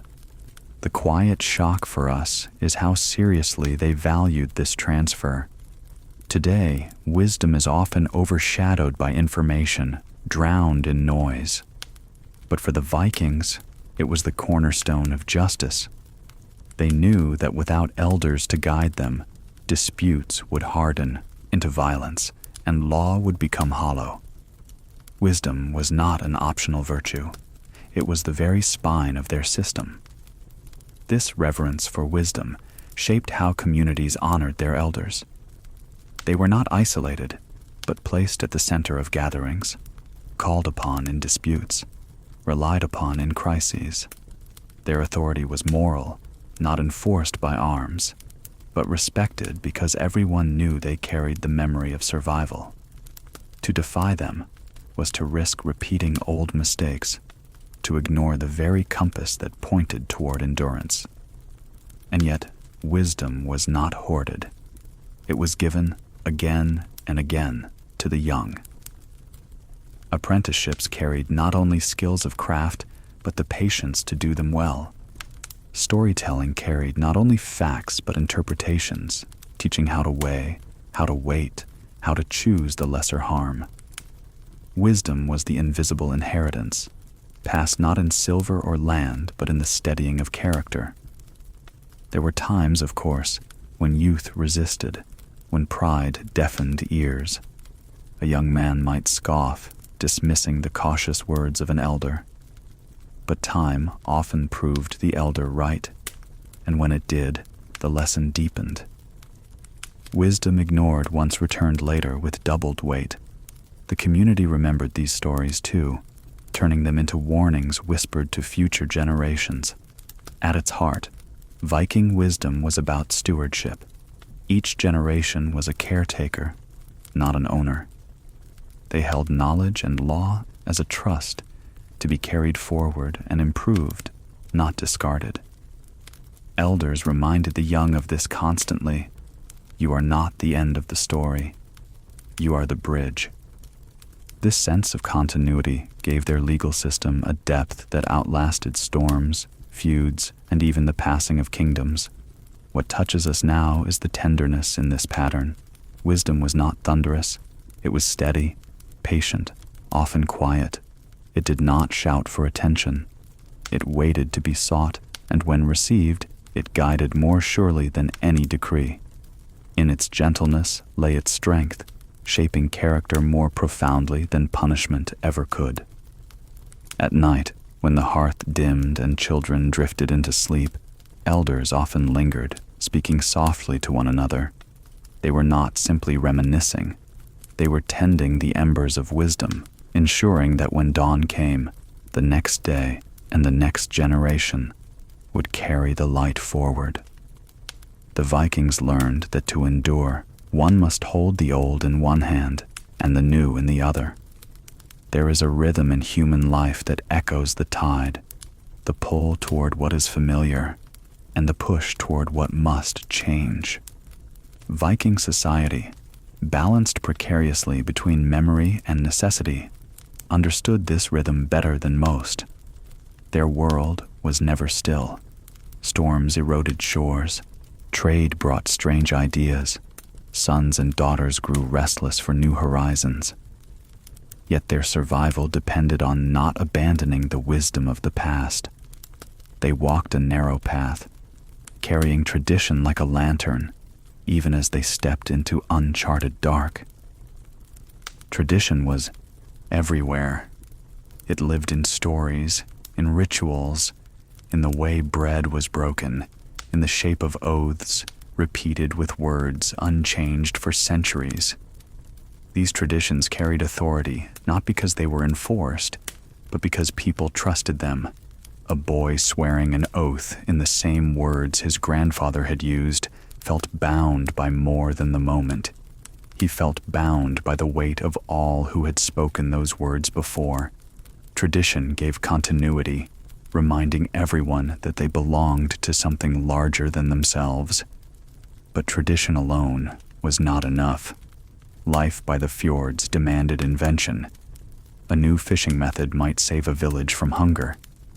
A clever design for a ship might open new trade routes. Even in law, innovation crept in. New ways of resolving disputes, new compromises for conflicts no one had faced before. Innovation was not rebellion. It was adaptation, a bending of the old framework so it could shelter new needs. Picture a thing in session. An elder rises, reciting precedent. How a boundary dispute was settled 50 years ago. How compensation was measured. How peace was restored. The crowd nods, familiar with the story. Then a younger voice speaks. The land now is used differently. The old rule no longer fits. Should the law not adapt? Murmurs rise. Tension thickens. Here is the delicate moment. To cling too tightly to the past risks suffocating the present. To abandon it risks chaos. The decision is made slowly, with care, balancing the old story with the new circumstance. When agreement comes, it is neither rigid tradition nor reckless novelty, but a weaving of both. Children learned early how fragile this balance was. They saw tools handed down from grandparents, axes worn smooth, nets patched and patched again. They learned the old ways of using them, yet they also learned to improvise when rope frayed or wood cracked. The lesson was clear. Respect what has lasted, but do not fear to mend, to reshape, to improve. In such small acts, they absorbed the larger truth of how law and custom must evolve. Women carried this balance in their work too. They spun wool with methods unchanged for generations, yet when new dyes arrived through trade, they experimented with color. In marriages, they honored ancient rituals, but they also negotiated new terms that reflected shifting realities of land, inheritance, or alliance. Their ability to honor the old while bending toward the new was a quiet form of governance, one that often steadied households more effectively than decrees shouted in the thing. The quiet shock for us is how conscious the Vikings were of this balance. They did not stumble into change blindly. They created rituals to test it. New practices were tried in small corners first, observed and debated. Only when they proved beneficial were they absorbed fully into custom. In this way, they protected themselves from reckless innovation without smothering growth. What we might call conservatism and progressivism today were not enemies in their world, but dance partners, circling one another in careful rhythm. Tradition also gave identity. It bound communities across distance. A man in Iceland could recite the same oath as a man in Norway, and both felt the connection. Innovation, meanwhile, gave survival. It allowed them to adapt to new lands, new climates, new neighbors.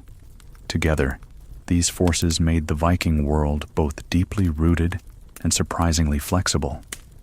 Stories reflected this balance. Tales of gods and heroes were told in the same familiar patterns, yet each teller added a detail, a turn, a flourish. Children learned the bones of tradition, but also the art of reshaping it. Law was no different. Each case recalled the past, but each also nudged the framework into the future. The law was not a stone pillar, immovable and cold. It was more like a ship, built of old timbers, but constantly repaired, reshaped, and guided into new waters. This balance extended to religion as well. Old rites to honor the gods continued, but as the years passed, whispers of Christianity arrived on trading ships. Some communities resisted fiercely. Others blended new prayers with old songs. The people did not always see themselves as betraying tradition when they adopted something new. They saw themselves as continuing the rhythm of adaptation that had always sustained them. In this way, their spirituality mirrored their law. Old truths carried forward, new truths carefully tested, both interwoven into daily life. Children were taught not to despise either force. They were taught to respect their ancestors, but also to listen to new voices. Do not break what holds you, an elder might say, but do not fear to bend what must bend. It was a lesson in humility, in patience, in the art of discerning which parts of the past were essential and which could be reshaped. At its heart, this balance gave their society resilience. Tradition alone would have left them brittle, unable to face change. Innovation alone would have left them unmoored, drifting without anchor. But together, tradition and innovation made them both steady and adaptable, like a tree that holds fast to its roots while bending in the wind. There is comfort in this for us. We, too, struggle with the pull of the past and the demands of the present. The Vikings remind us that survival does not come from choosing one over the other, but from holding both. One hand on memory, one hand on possibility. In the tension between them lies the strength to endure. As twilight settles, imagine a family gathered by the fire. An elder tells the old stories, voice steady. A child listens, eyes wide, and when the elder pauses, the child adds a detail of her own imagining. The others laugh softly, nodding. In that small exchange, tradition and innovation meet, not in conflict, but in harmony. That is how law lived, how culture endured, how generations continued, by remembering, by adapting, by beginning again. What endured was not strength alone, but the balance that kept warmth steady in the dark. There is an image that lingers when we think of the North, a fire glowing in the center of a hall, flames swaying, sparks drifting up toward rafters blackened by smoke. Around it, people gather, children cross-legged, women spinning wool, men resting tired arms after long labor. The fire warms, but it must be watched. Too much fuel, and it roars dangerously. Too little, and it fades. So it is tended with care, adjusted with patience, coaxed to last through the night. Viking law and governance were much the same. Balance was the hearth fire of their society. Too much harshness, and peace shattered into fear. Too much lenience, and disputes grew wild as weeds. Their achievement, often overlooked, was not conquest, but calibration, the ability to keep their fire of justice burning evenly, feeding it with tradition, cooling it with compromise, and guarding it against the gusts of pride that threatened to snuff it out. This balance could be seen in assemblies. At the Thing, voices rose with passion. A man demanded full restitution, another argued for mercy. Some called for precedent, others for innovation. Yet the outcome, more often than not, was neither extreme. Compensation was set at a level that did not ruin the offender, but did restore dignity to the injured. Punishments, when required, were tempered by chances for reconciliation. The crowd watching recognized this as wisdom, not the satisfaction of victory, but the restoration of balance. Children learned early that extremes were dangerous. They saw men who pressed claims too hard lose friends, and men who yielded too easily lose respect. They understood, often without words, that the safest path lay between. A boy trading carved toys might haggle too fiercely, only to find his playmates avoiding him. A girl refusing to compromise in a game might end the play entirely. Slowly, they absorbed the lesson. Fairness lives not in taking all one can, but in leaving enough for others. Balance also shaped leadership. A chieftain who hoarded wealth lost loyalty. One who gave too freely lost power. The best leaders walked a careful line, distributing gifts generously enough to win trust, but holding back enough to maintain authority. Their reputations rose not because they leaned wholly toward generosity or severity, but because they knew when to lean each way. Leadership was not dominance. It was the art of balance, practiced daily. Women played their part in maintaining equilibrium. They tempered disputes in households, nudged husbands away from rash anger, urged sons to accept fair terms rather than drive quarrels deeper. Their role was not simply private. It was political, for the stability of households fed directly into the stability of the wider community. Their words, spoken quietly, often tipped the scales more effectively than a shouted decree.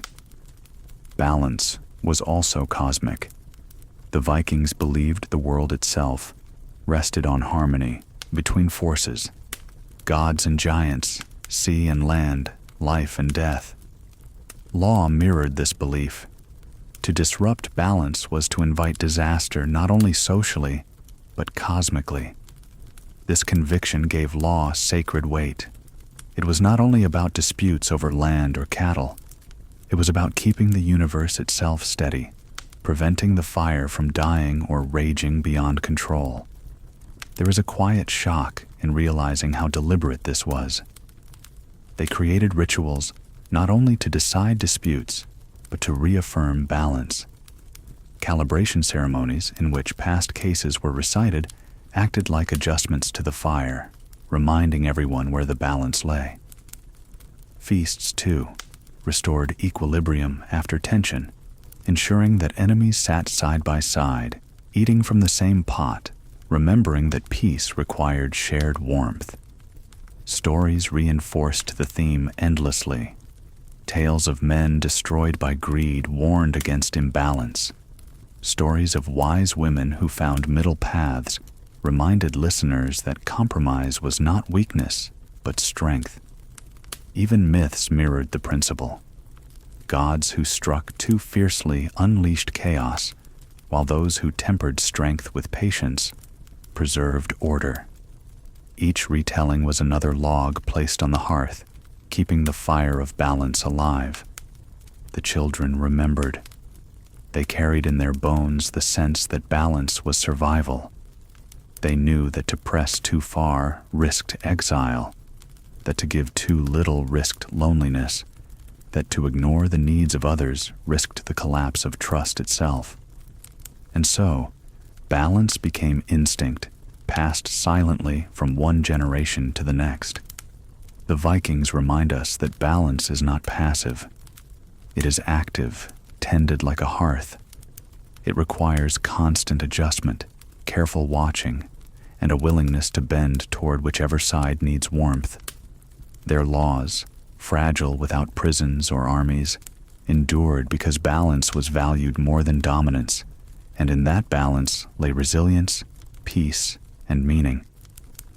As night deepens in our imagination, the hall's fire still glows. Sparks drift upward, smoke curls, voices soften to murmurs. The people sleep, trusting that the balance will hold until dawn, and indeed it does, because they have tended it together, each adding fuel, each guarding against excess. Balance, like a hearth fire, was their true strength. Long before storms broke, the Vikings listened for small creaks in the timbers. In every life and in every society, the loudest dangers are not always the first to arrive. Sometimes it is the faint sound of rope fraying, the smallest crack in the wood that signals the trouble to come. The Vikings, though known in our imagination for thunderous raids and roaring halls, built their systems of justice and governance on a quieter strength, the art of early warning. They learned that if you noticed small shifts, changes in tone, murmurs in the crowd, hesitations in the voice of an elder, you could mend problems before they grew into crises. Think of a longship at sea. A sailor hears not the gale, but the groan of a mast. He rises, tests the rope, and tightens it before wind and wave can rip it free. In much the same way, Viking communities treated law. They believed that justice, like a ship, could be kept afloat if they tended to the small signs, catching imbalance before it swelled into ruin. This sensitivity was cultural. Children were trained to listen closely, not only to words, but to silences.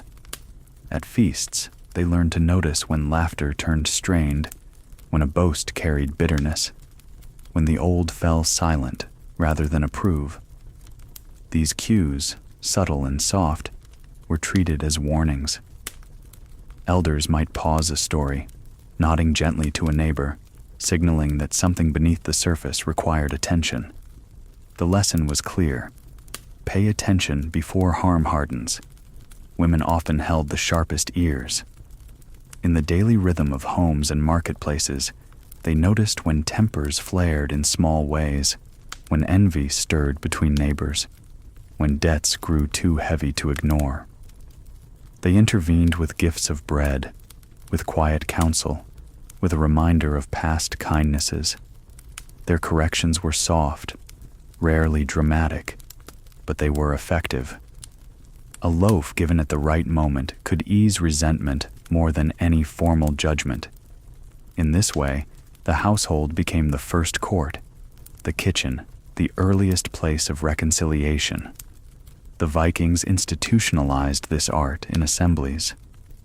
Before disputes escalated, community members gathered not just to argue cases, but to voice concerns.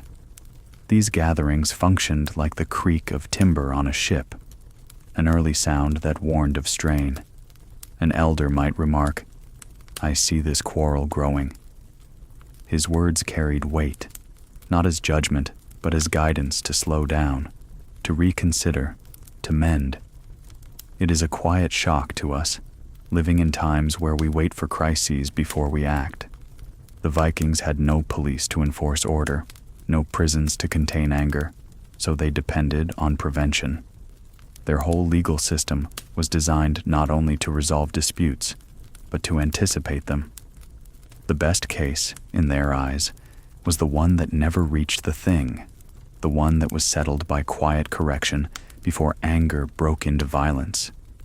Rituals supported this. Seasonal gatherings often included retellings of past conflicts, not to shame, but to remind. "Remember when so-and-so pressed his case too far," an elder would say, "and how it nearly broke the peace?" Such stories worked as warning bells, echoing through memory, teaching the young to sense danger early.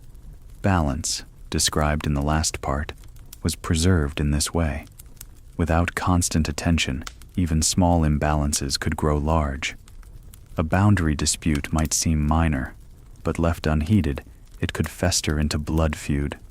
A jest at a feast, if not corrected with a smile or gift, could breed insult. Early warnings were taken seriously because they were recognized as the first cracks in the wall. Children absorbed this sensitivity in games. A careless shove, a too long boast, a frown noticed in a friend's face. Each was a chance to practice correction. Say sorry now, a mother might urge. Better to mend with a word than with years of silence. Over time, these small lessons taught them that justice was not about great speeches alone. It was about the daily work of noticing, of softening, of correcting with care. This way of living made the Vikings' law resilient. Crises did come, of course, but their severity was often lessened by the culture of correction. They built into their systems what we might call immune responses, ways of identifying unhealthy shifts before they became fatal. This was wisdom earned by hard experience. They knew too well that when small problems were ignored, entire communities could unravel. And there is something comforting in this for us today. It tells us that justice is not only in courts or parliaments, but in the thousand small moments when we choose to notice and mend. The Vikings remind us that societies are kept whole, not by the drama of verdicts, but by the daily art of listening. Imagine then a hall in twilight. The fire burns low. A woman sets aside her spindle, leans toward her husband, and whispers of a neighbor's quiet distress. He listens, nods, and tomorrow brings a gift of fish. The quarrel that might have grown into division ends instead in shared laughter at the next feast. No verdict is announced, no judge applauded, yet balance is restored. That is how Viking justice worked at its most profound, soft, early, and effective. They believed storms were not only to be endured, but could make the timbers stronger. Crisis, in the Viking world, was not an aberration. It was a certainty, woven into the fabric of their lives as tightly as the threads in a sail. They did not expect smooth seas forever. They expected storms, of weather, of conflict, of hunger, of grief. And rather than fearing these trials as signs of collapse, they built their culture, their law, and their communities on the conviction that trials could refine them, if only they endured with wisdom. When a trading voyage failed, when a storm wrecked a ship against sharp rocks, the community did not crumble. They gathered, measured the losses, and leaned together.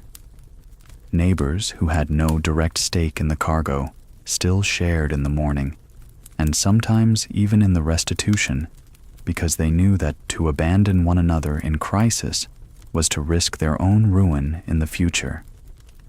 This was not charity. It was resilience, built on reciprocity. Today's giver might be tomorrow's receiver. The assemblies were places not just of judgment, but of renewal. A feud that threatened to spiral into endless violence could, through careful words and mediated compensation, be redirected. The scars remained, yes, but the community learned to carry them.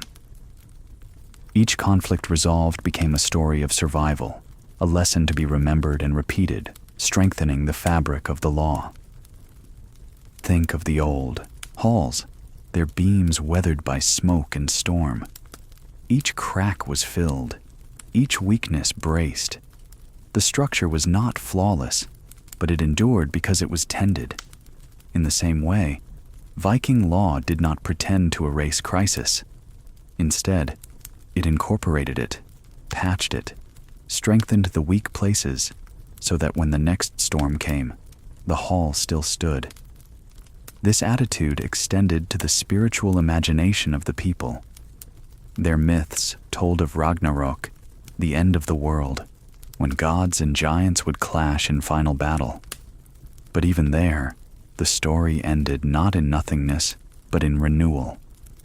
A green earth rising again, children of the gods surviving to carry on. In their worldview, destruction was never the last word. Renewal always followed, as sure as spring after winter. That myth shaped their approach to justice. Crisis could be survived, and even more, it could be used to renew the community. Consider famine. In hard winters, when food stores dwindled and despair loomed, it was not uncommon for assemblies to reorganize resources, redistribute grain, or even renegotiate debts to prevent collapse. This was not weakness, it was strategy. They recognized that allowing one family to perish endangered the entire community. By bending rules in the face of crisis, they preserved the larger structure. Such flexibility made their law less brittle than many more advanced systems. Children absorbed this resilience early. They saw their elders endure hardship without despair. They learned that tears were not shameful, but neither were they the end. A broken tool was mended, a ruined harvest replanted, a feud redirected into peace through carefully measured words. These experiences shaped their sense of law as something living, not a brittle set of commands. Law, like life, bent under weight but did not break. Women, too, played crucial roles in resilience. They often kept the household steady during men's voyages, managing resources with care, smoothing quarrels, and teaching children the art of patience. In times of loss, their role as healers, of bodies, of spirits, of relationships, was essential. They showed the community that resilience was not always loud or martial. Sometimes it was quiet endurance, the ability to keep hearth fires burning while storms raged outside. There is a quiet shock for us in this approach. Our own world often treats crisis as failure. But to the Vikings, crisis was proof of life's rhythm. Their true measure was not whether crisis came, but how they responded. Did they splinter? Or did they use the moment to renew themselves, to adapt, to become stronger? By weaving crisis into the very logic of their legal and social systems, they turned what might have been ruin into a chance for rebirth. Rituals of renewal reflected this wisdom. After disputes, they feasted together, turning bitter memory into shared bread and ale. After harsh winters, they held ceremonies of planting, blessing the earth as if to remind themselves that even barren soil could bloom again. Their rituals were not empty gestures. They were affirmations of resilience, binding the community to the belief that no crisis was final. Their law itself contained renewal. Cases were not treated as final, static judgments, but as precedents that could be revisited, retold, adjusted. This continual retelling was a kind of breathing, exhaling the old, inhaling the new, ensuring the law stayed alive, responsive, and able to face what came next. Even exile, the harshest penalty in their system, carried seeds of renewal. Though it meant banishment, it also allowed for the possibility of return. If the exile proved themselves, if reconciliation was achieved, the story could end not in endless separation, but in restored belonging. Here again was their belief that renewal was always possible, even in punishment. Imagine then a storm lashing the coast, boats torn, fields flattened. The people gather in the hall, weary but alive. The elders speak softly, reminding them of other storms weathered, other losses carried. Bread is shared. Disputes are set aside for the sake of survival. And in that shared endurance, something new is born. Not just recovery, but resilience, a stronger thread woven into the community's fabric. Their resilience is perhaps their greatest legacy. They remind us that law and life are not about avoiding storms, but about learning to rise again after them. Renewal, like dawn, follows even the darkest night. And when it comes, it does not erase the scars. It carries them forward, turning them into marks of endurance, symbols of a people who knew how to survive. They knew that danger did not always roar. Sometimes it crept quietly, like rot in the beams. If resilience was their shield against storms, vigilance was their shield against decay. The Vikings understood that the gravest threat to their law and their communities was not only the blow of enemies or the chaos of famine, but the slow, creeping wear of corruption.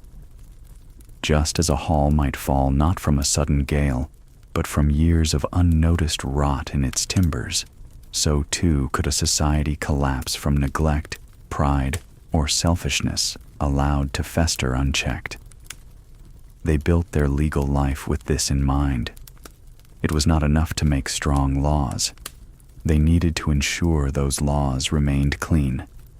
They watched carefully for signs of imbalance, for leaders who leaned too heavily on their own power, for assemblies that favored one clan too much, for judgments that smelled more of silver than of fairness. Corruption, they believed, was not an accident. It was a sickness that had to be recognized early before it poisoned the whole body. Picture a chieftain seated in the thing. His words carry weight, but the people listen not only to his arguments. They watch his eyes, they note who sits beside him, they whisper about where his wealth has come from. If suspicion stirs that he has been swayed by gifts, his authority weakens. Trust, once cracked, is hard to repair. So the system relied less on force than on constant observation, the community itself acting as a guardian. This vigilance extended to daily life. A merchant who cheated once might be forgiven, but if he cheated twice, the whispers began, and soon no one would trade with him. A man who boasted too often of his influence found himself quietly avoided. These small acts of community correction were as powerful as formal judgments. They reminded everyone that decay could be slowed not only by punishment, but by steady, shared expectation of fairness. Women again played an unseen but vital role. They were the keepers of memory. They remembered who had broken promises, who had been generous, who had cut corners when no one else was watching. Their voices, spoken in kitchens or whispered in marketplaces, carried the weight of reputation. This social memory was a form of justice in itself, a net that caught corruption before it grew large enough to shatter the hull. It is striking to us that they had no prisons, no elaborate bureaucracies, no armies of inspectors. And yet they managed to keep corruption in check. They did it by building fairness into culture, by teaching each child that justice was not only a rule, but a responsibility. Do not take more than is yours, a mother might say. Do not give less than you owe. These words, repeated in homes as much as in assemblies, became shields against decay. They also practiced renewal rituals specifically to counter corruption. Stories of past failures were told aloud, not hidden. Remember the man who let greed rule him, an elder would remind, and how his children paid the price. These reminders were like torches carried into dark corners, illuminating dangers so they could not grow unseen. Shame in such moments was not cruelty, but medicine, a way to keep memory sharp and prevent repetition. The quiet shock for us is how deliberate their measures were. They did not assume law would stay strong by itself. They believed institutions, like people, aged and weakened, if not cared for. So they created rhythms of review, assemblies to retell precedents, feasts to reconcile disputes, rituals to reaffirm loyalty. Each acted as a kind of maintenance, brushing away the first dust of decay. Corruption, in their eyes, was not only the taking of bribes or the bending of rules, it was also the decay of character. A leader who grew arrogant, who forgot humility, was as dangerous as one who cheated. An elder who clung to tradition too rigidly, refusing to hear new ideas, was seen as corroding the balance just as surely as a thief. Thus, their fight against decay was not only external, but internal. Each person was reminded to tend their own heart, to watch their own pride, lest they themselves become the rot. Children saw this in small lessons. If they lied, they were corrected gently but firmly. Your word is your honor. Without it, you are nothing. If they shirked chores, they were reminded that laziness bred weakness and weakness bred decay. These lessons, repeated endlessly, were not about harsh discipline, but about weaving vigilance into the fabric of their days. Their myths echoed this theme. Loki, the trickster, often symbolized the creeping force of corruption, mischief that could turn destructive if unchecked. The gods themselves had to watch him closely, correcting, restraining, wary of what might happen if his influence grew too strong. The myth carried the message that even divine halls could decay if vigilance was abandoned. We might think of them as harsh, but in truth their vigilance was tender. It came not from paranoia, but from care. They loved their halls, their ships, their families, their fragile webs of trust. They knew these could endure only if guarded daily, not with swords alone, but with honesty, fairness, and memory. Corruption, they believed, was not defeated once and for all. It was held back each day, by each choice, by each act of fairness. Imagine again a hall at dusk. The fire glows, elders speak softly, and someone recalls a tale of a leader who grew proud and fell. The children listen, wide-eyed. They absorb the warning not as fear, but as guidance. Outside, the sea beats steady against the shore. Inside, the people breathe easier, knowing they have reminded one another of what must be guarded. In that quiet vigilance lies the secret of endurance. No hall, no field, no ship could stand alone. Strength came in the weaving together. There is an old truth that the Vikings seem to understand instinctively. Nothing survives in isolation. A hall needs its beams joined. A ship needs its planks bound tight with iron nails. Even the human body depends on the harmony of its parts. In the same way, their legal and political life thrived not because it was separate from religion, family, and trade, but because all these realms worked together in a living, breathing web. This web of interdependence was not drawn on parchment or fixed in stone. It was lived daily. A farmer knew that his rights to land were secured not only by law, but by the blessing rituals of the community, the watchful eyes of his neighbors, and the promises exchanged at feasts. A trader crossing seas knew that his contracts were not guaranteed by armies, but by the honor of his clan and the memory of witnesses.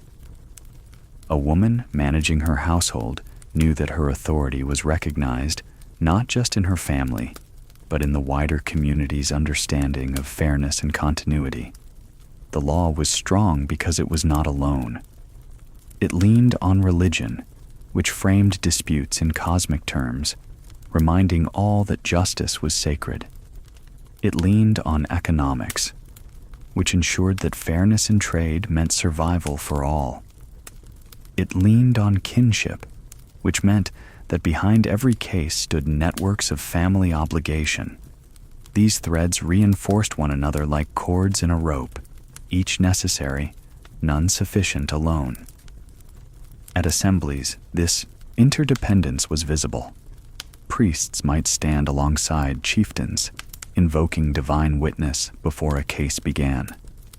Traders might argue alongside farmers, their disputes shaping not only local fairness, but also the flow of goods across seas. Women, though rarely speaking formally, influenced the outcomes through counsel and reputation. Children, watching, absorbed the sense that law was not a separate sphere, but the very heart of life, connected to every breath of survival. The quiet shock for us is how little compartmentalization they practiced.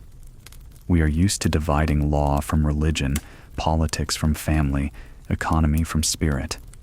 For the Vikings, these were strands of the same braid. To weaken one was to threaten all. A dishonest merchant was not only a danger to trade, he was an insult to the gods, a risk to his kin, a disruption of community peace. Justice had to heal in all directions. This symbiosis extended beyond single communities. Villages relied on one another, trading, marrying, sharing rituals.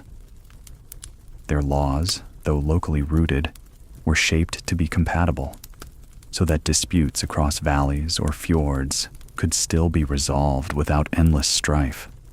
They created a kind of legal ecology where neighboring systems nourished one another rather than competing destructively. Children were raised in this awareness. They saw how their games of sharing or trading pebbles reflected larger truths. If one child hoarded too much, the play ended. If one refused to keep promises, no one played with them again. They were reminded that fairness was not only personal, but collective, that their joy depended on the harmony of the group. Women's role in symbiosis was subtle yet profound. They carried alliances through marriage, weaving families together across distances. They carried stories, linking memory from one household to another.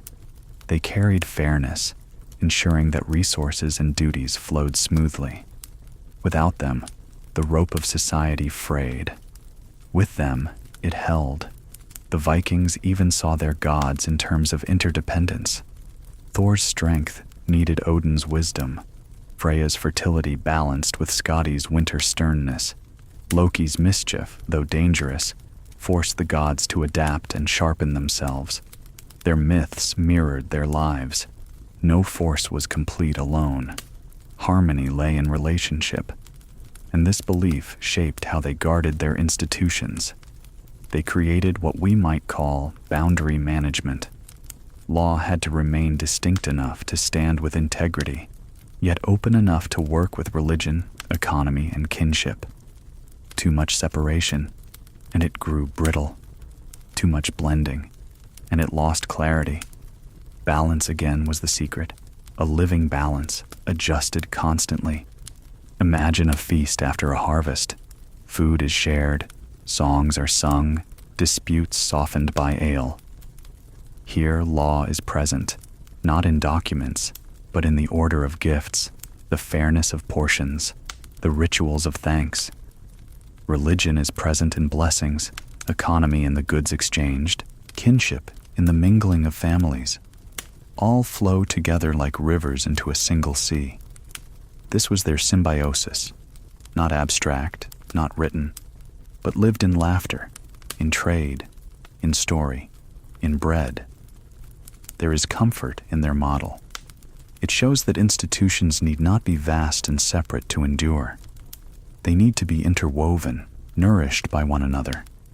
A hall endures because its beams hold each other. A ship sails because every plank and nail shares the strain. A society thrives because its law, faith, family, and trade pull together, each lending strength, each restrained by the others. As night deepens, picture them once more gathered by the fire, children asleep against their mothers, men and women murmuring softly of tomorrow's labors, the gods invoked in quiet prayers. The hall holds steady, because all within it hold steady together.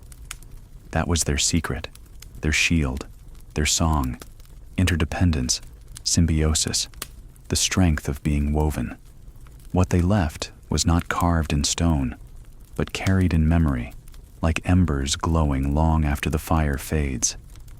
Every story must come to its end, though endings in the Viking world were rarely abrupt. Like the slow dimming of a hearth fire, their legacy glowed steadily, warming those who lingered long after the last log was placed. They believed that true greatness was not measured in battles won or ships sailed, but in what endured when their voices were gone. And so, when we speak of legacy, we must imagine not only monuments, but whispers, not only laws, but the habits of fairness, not only gods and kings, but the quiet endurance of common people who tended the fire of justice with care. Legacy for them was not a word of pride alone. It was a burden and a blessing. Each generation knew they were stewards, not owners. The land they farmed had been cleared by their forebears. The stories they told had been shaped by elders. The law they spoke had been refined by centuries of disputes, reconciliations, and hard-earned wisdom. To abandon these things would be betrayal.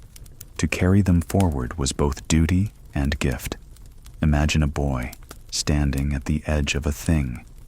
He is restless, eager to grow, to trade, to sail. Yet he watches as his grandfather rises, voice low but steady, recalling an old case from decades past.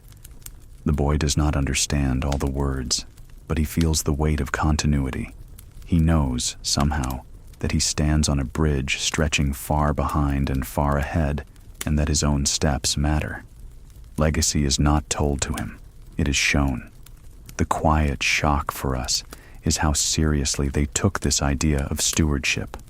They did not believe law was theirs to change recklessly, nor did they believe it was theirs to guard jealously. It was theirs to keep alive, to adapt carefully, to hand on stronger than they had received it. This attitude gave their institutions resilience far beyond their years. Even after Viking power waned, the habits of fairness, the assemblies, the local councils lived on, shaping later societies in ways few conquerors ever manage. Women carried legacy in ways often invisible to chroniclers, but essential to life. They remembered genealogies, held households together through famine and war, and passed to their children not only skills, but ways of seeing the world. They taught that legacy was not wealth hoarded, but trust maintained, not land fenced, but relationships honored. When they whispered old stories by the hearth, they were keeping alive the very soul of their people. Children, too, became bearers of legacy. They absorbed not only tales of gods and heroes, but the tone of voice in which justice was spoken, the pauses in elders' stories, the rituals of reconciliation at feasts. These small impressions, carried quietly, became the soil in which future law would root. Legacy was less about grand inheritance than about the daily shaping of character, repeated endlessly, gently, until it formed the rhythm of life. Legacy also stretched beyond the boundaries of their world. Traders carried their sense of fairness across seas. Diplomats wove agreements that echoed the balance of their assemblies. Even in lands far removed from their fjords, the Viking way of thinking, this weaving of law, tradition, innovation, and spirit, left impressions. Like seeds scattered by wind, these ideas took root in soils they would never see. It is tempting to think of legacy as heavy, a weight pressing down. But the Vikings remind us it was also light, like a torch passed from hand to hand. Each bearer did not clutch it for themselves. They carried it forward, knowing it must outlast them. Legacy was not for glory alone. It was for survival, for meaning, for the quiet assurance that one's life was part of something larger, enduring beyond the grave. Their myths, too, spoke of legacy. Even in Ragnarok, when gods fell and fire swept the earth, children of gods survived, carrying forward a remade world. Death itself could not erase continuity. The image is haunting but tender. After ruin, Young voices rise, retelling stories, planting again, remembering. Legacy, in this vision, is the assurance that nothing truly ends, that life always bends toward renewal. There is a tenderness in this way of seeing. It suggests that our own lives, too, are threads in a long weave, that what we leave may not be statues or wealth, but the quiet habits of fairness, patience, kindness. The Vikings whisper across time that our legacy is not the noise we make, but the warmth we leave behind. Picture, then, the last night of a long winter. A hall glows faintly, its beams darkened with smoke, its benches worn. Elders doze, children breathe softly, women set aside their weaving. The fire burns low, embers glowing, not fierce but steady. Tomorrow, the hall will stir again. The fire will be built anew. The stories will be told again. That is legacy. Not one fire, but the promise that flame will follow flame, light will follow light. And so, we close our journey with them. Their laws, their balance, their resilience, their vigilance, their symbiosis, all were strands in a legacy that has outlasted their ships and swords. What remains is their wisdom, that justice must be tended like a fire, that communities endure not by strength alone, but by fairness. That legacy is not conquest, but care. Their voices, though quiet now, ripple outward like waves that never cease. When we speak of legacy, we often think of what is preserved close to home, the tools passed down, the hearthstones smoothed by generations, the stories whispered by firesides. Yet the Vikings carried with them something far less tangible and far more enduring, a way of thinking about law, justice, and community that spread outward, well beyond their fjords and fields. In this way, their influence did not end with the dimming of their age, but continued to echo, reshaping lands and people who never saw the northern lights. Imagine a trader in Dublin, centuries ago, haggling in the marketplace.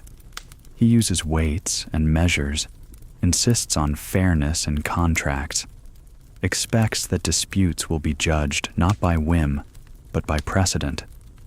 Where did this habit come from? From longships that crossed the Irish Sea, carrying not only goods, but customs. Viking assemblies in Ireland blended with local councils, teaching that even strangers could sit and settle quarrels with order rather than endless feud. In England, echoes of the thing lingered in the rise of local courts and councils. Even the language of assembly crept into their governance. The Vikings showed that ordinary free people could gather, could speak, could decide together. This was not democracy as we imagine it now, but it was a seed, a beginning, a reminder that power need not flow only from kings. It could rise from the crowd, from the murmur of neighbors, from the shared conviction that balance mattered. These ripples reached farther still.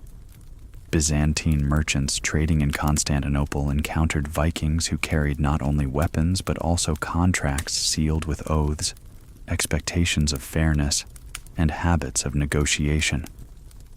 Stories of their assemblies, their insistence on law carried even in foreign lands, found their way into chronicles.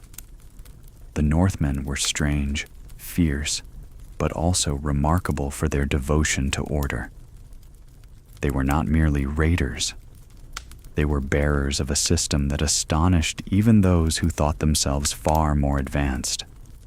The quiet shock for us lies in how this influence traveled without proclamation. They did not conquer to spread law. They simply lived it, and others noticed. Their insistence on compensation over revenge, on precedent over whim, on participation over command, left marks on those who encountered them. Their justice was not perfect, but it was memorable, and memory, repeated enough, becomes foundation. Children of later ages inherited more than stories of raids.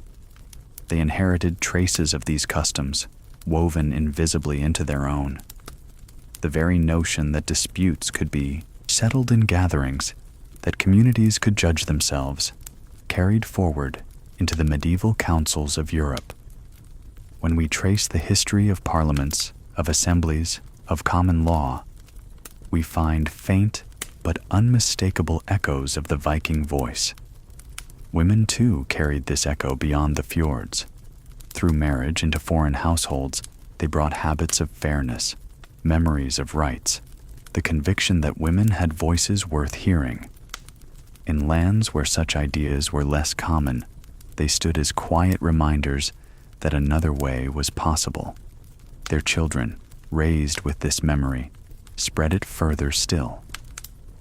It is tempting to imagine Viking legacy only in runestones or sagas, but their truest legacy may be this echo, the way their ideas traveled unseen, like seeds scattered by gulls over wide seas. Some fell on barren ground, others took root, and in time forests grew where once there had been only grass. This thought offers us comfort. It tells us that our actions, too, may ripple outward farther than we know. A single fair word spoken in a dispute, a single act of patience, may echo in the lives of others, reshaping choices we will never see. The Vikings remind us that legacy is not only what we carve in stone, but what we live in such a way that others cannot help but remember. So, as we lean back into the hush of night, let us think of their ships, fading over horizons, leaving behind not just footprints on foreign shores, but impressions on minds and hearts, echoes that carried forward, reshaping law, reshaping memory, reshaping us. Their fjords grew quiet, but their influence did not. It lingers still, steady as a heartbeat, gentle as a tide. In their gatherings beneath open skies, we glimpse the first stirrings of voices joined in common rule. It is easy to think of democracy as something modern, born in the halls of parliaments or the pamphlets of revolution. Yet the seeds were planted long before, in places where men and women stood on rough earth, their words carried by wind and watched by the gods. The Vikings did not call it democracy, and it did not look like ours. But in their assemblies, the things, we find an early form, a fragile and remarkable attempt to give many a voice. Picture a wide field on a summer's day. Families arrive from farms and valleys, their cloaks smelling of wool and smoke. Children chase one another while elders choose spots along the circle. No walls confine them, no throne overshadows. At the center stands a speaker, not a king issuing decrees, but a man chosen to guide, to keep order, to recall precedents. Around him ripple the murmurs of the crowd. Farmers, traders, warriors, women listening at the edges. The scene is simple, yet it carries weight. Here, power does not descend from above. It rises from among. The thing was not perfect. Influence bent toward the wealthy. Voices of the powerful rang louder. Yet even so, ordinary people were present. They spoke. They bore witness. They pressed claims. They did not surrender entirely to chiefs or kings. They held a measure of sovereignty, however fragile, in their ability to gather, to speak, to decide. That is the seed. We must imagine the courage it took to trust this system. In an age without prisons, without police, the law had only as much strength as the community gave it. If the crowd refused to listen, if they walked away, the thing collapsed. Order did not rest on iron chains, but on consent. Each man, each family, lent their weight, their agreement, their belief. And so the system survived because the people willed it to survive. Women, though often silent in the circle, influenced through other means. They prepared witnesses, carried memories of debts, whispered counsel to husbands and sons. Their presence reminded the gathering that justice was not abstract, but lived in households. A judgment unfair to one family would echo in kitchens, in marriages, in children's futures. Thus, even from the edges, women's weight was felt. The quiet shock for us is to realize how much this resembled what would later become parliaments and councils. Not identical, of course. Ours have structures, charters, written laws, but the principle was the same. People gathered, not merely to obey, but to deliberate. They believed that truth was better discerned when many eyes watched, when many voices weighed in. From these assemblies, threads stretched into the future. In Iceland, the Althing became one of the world's oldest parliaments. Its echoes still felt today. In England, where Norse influence mingled with Saxon custom, local assemblies planted roots that grew into common law, into Parliament itself. The seed sprouted, first in rough soil, then in fertile fields, until it shaded continents. Children at the Thing absorbed this pattern. They saw disputes settled not by a king's sword, but by argument, precedent, and community decision. They learned that power could be spoken as well as wielded, that fairness depended on many listening, not one commanding. Those lessons shaped them, and through them shaped centuries. Their myths, too, carried this democratic spirit. The gods themselves gathered in council, debating, deciding, weighing fates. Odin did not rule alone. Thor, Freya, and others had voices. Even in divine halls, choices were shared. The people mirrored their gods, or perhaps the gods mirrored the people. Either way, the idea was clear. The best decisions are made together. So when we think of democracy, let us not forget these northern fields, these circles of cloaks and weathered faces. Their words were not polished, their structures not refined, but they planted a seed that governance could rise from voices joined, that authority could be shared, that the law could be spoken beneath the open sky and still carry weight enough to hold communities together. That seed has not withered. It still grows in every gathering where neighbors debate, in every council where fairness is sought, in every parliament that remembers its power flows not from above, but from the people. The Vikings remind us that democracy's roots are not only in Greece or in modern revolutions, but also in the North, where free men and women stood shoulder to shoulder and chose to govern together. They knew that a trade was never only about goods, but about trust that lingered long after hands unclasped. In the Viking world, survival hinged on exchange. A farmer could not live on barley alone. He needed iron for tools, salt for preservation, cloth for warmth. A trader could not sail empty. He needed what the farmer grew to barter abroad. Thus, fairness in exchange was not a luxury, but a necessity, the unseen rope binding together people who might never meet again after the bargain was struck. Picture a crowded marketplace beside a fjord. Ships lie beached, their hulls still wet from travel. Men and women walk between stalls, voices mingling like gulls overhead. A farmer holds out a bag of grain.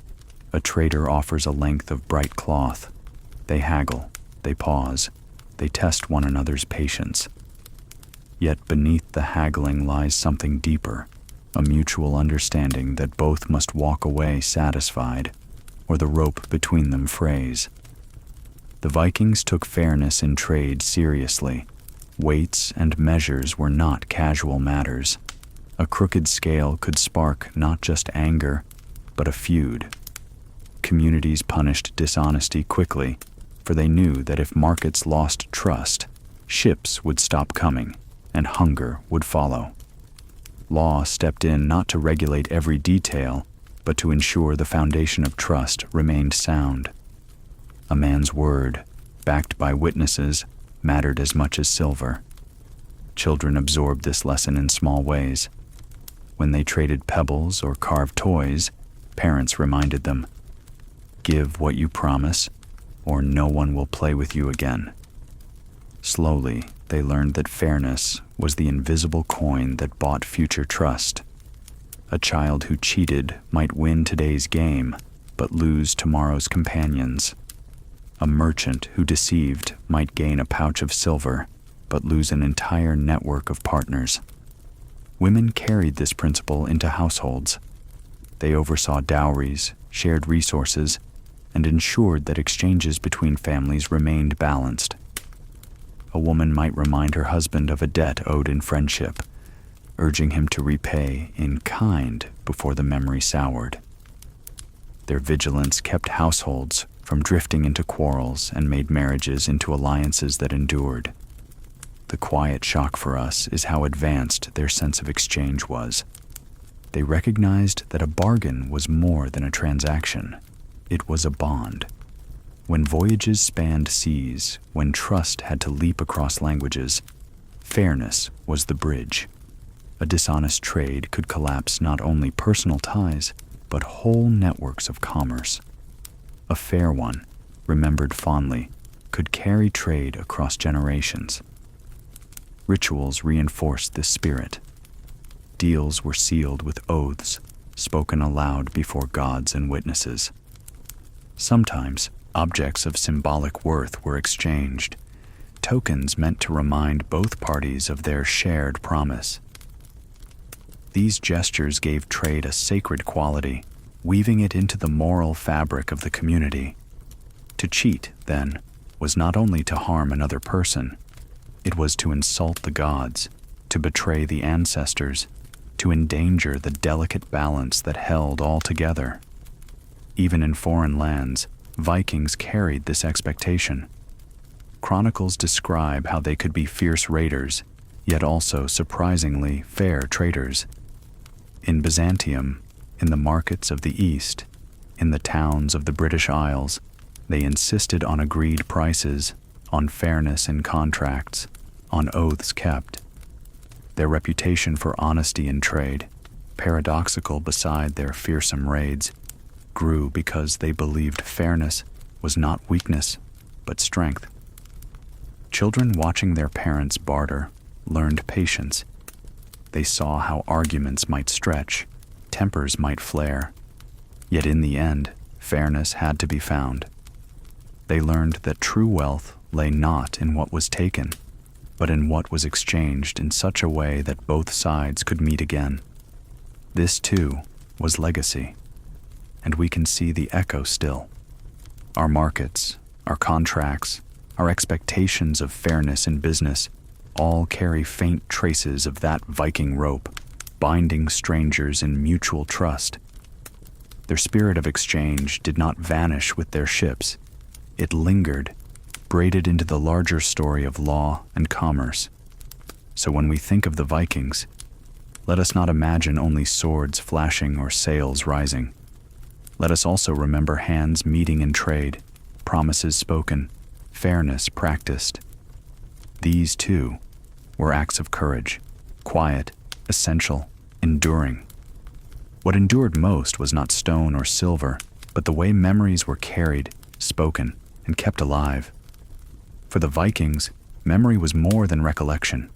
It was the very substance of law, of honor, of belonging. In a world with little parchment, with no shelves of bound books, memory itself was their library, their archive, their safeguard against forgetting who they were. To remember was to keep justice alive. To forget was to let decay set in. Imagine an elder standing at the thing. His voice trembles with age, but the people lean in, for he carries decades of recollection. He recalls a boundary dispute from long ago, describing not only the land in question, but the faces of the men, the tone of the arguments, the resolution reached. He does not speak from a scroll. He speaks from living memory. The crowd trusts him because his mind is a vault and his reputation its seal. This is law, not written but spoken, carried forward by those who remember. Children learned early that memory was sacred. They were asked to recall lines of poetry, lists of ancestors, details of feasts. Forgetting was gently corrected, accuracy praised. Around fires, sagas were rehearsed, retold again and again, until even the youngest could finish a line if an elder paused. It was training for more than entertainment. It was training for civic life, for the weighty task of remembering precedents, promises, and debts. Women bore memory in quieter ways. They remembered who had lent bread in lean years, who had sheltered travelers, who had betrayed trust. These memories, spoken softly in kitchens or at wells, shaped reputations as powerfully as public speeches.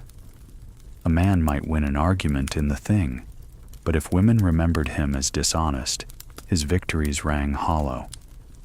Thus, memory was not only public, but domestic, not only male, but female, carried in whispers as well as in shouts. The quiet shock for us is how deliberate this memory-keeping was. It was not haphazard. There were rituals of remembrance, recitations of genealogies, retellings of legendary cases, songs that embedded history in rhythm and rhyme. These ensured that memory endured even across generations. What could not be written was sung. What could not be carved was spoken until it became part of the air itself. The danger, of course, was distortion.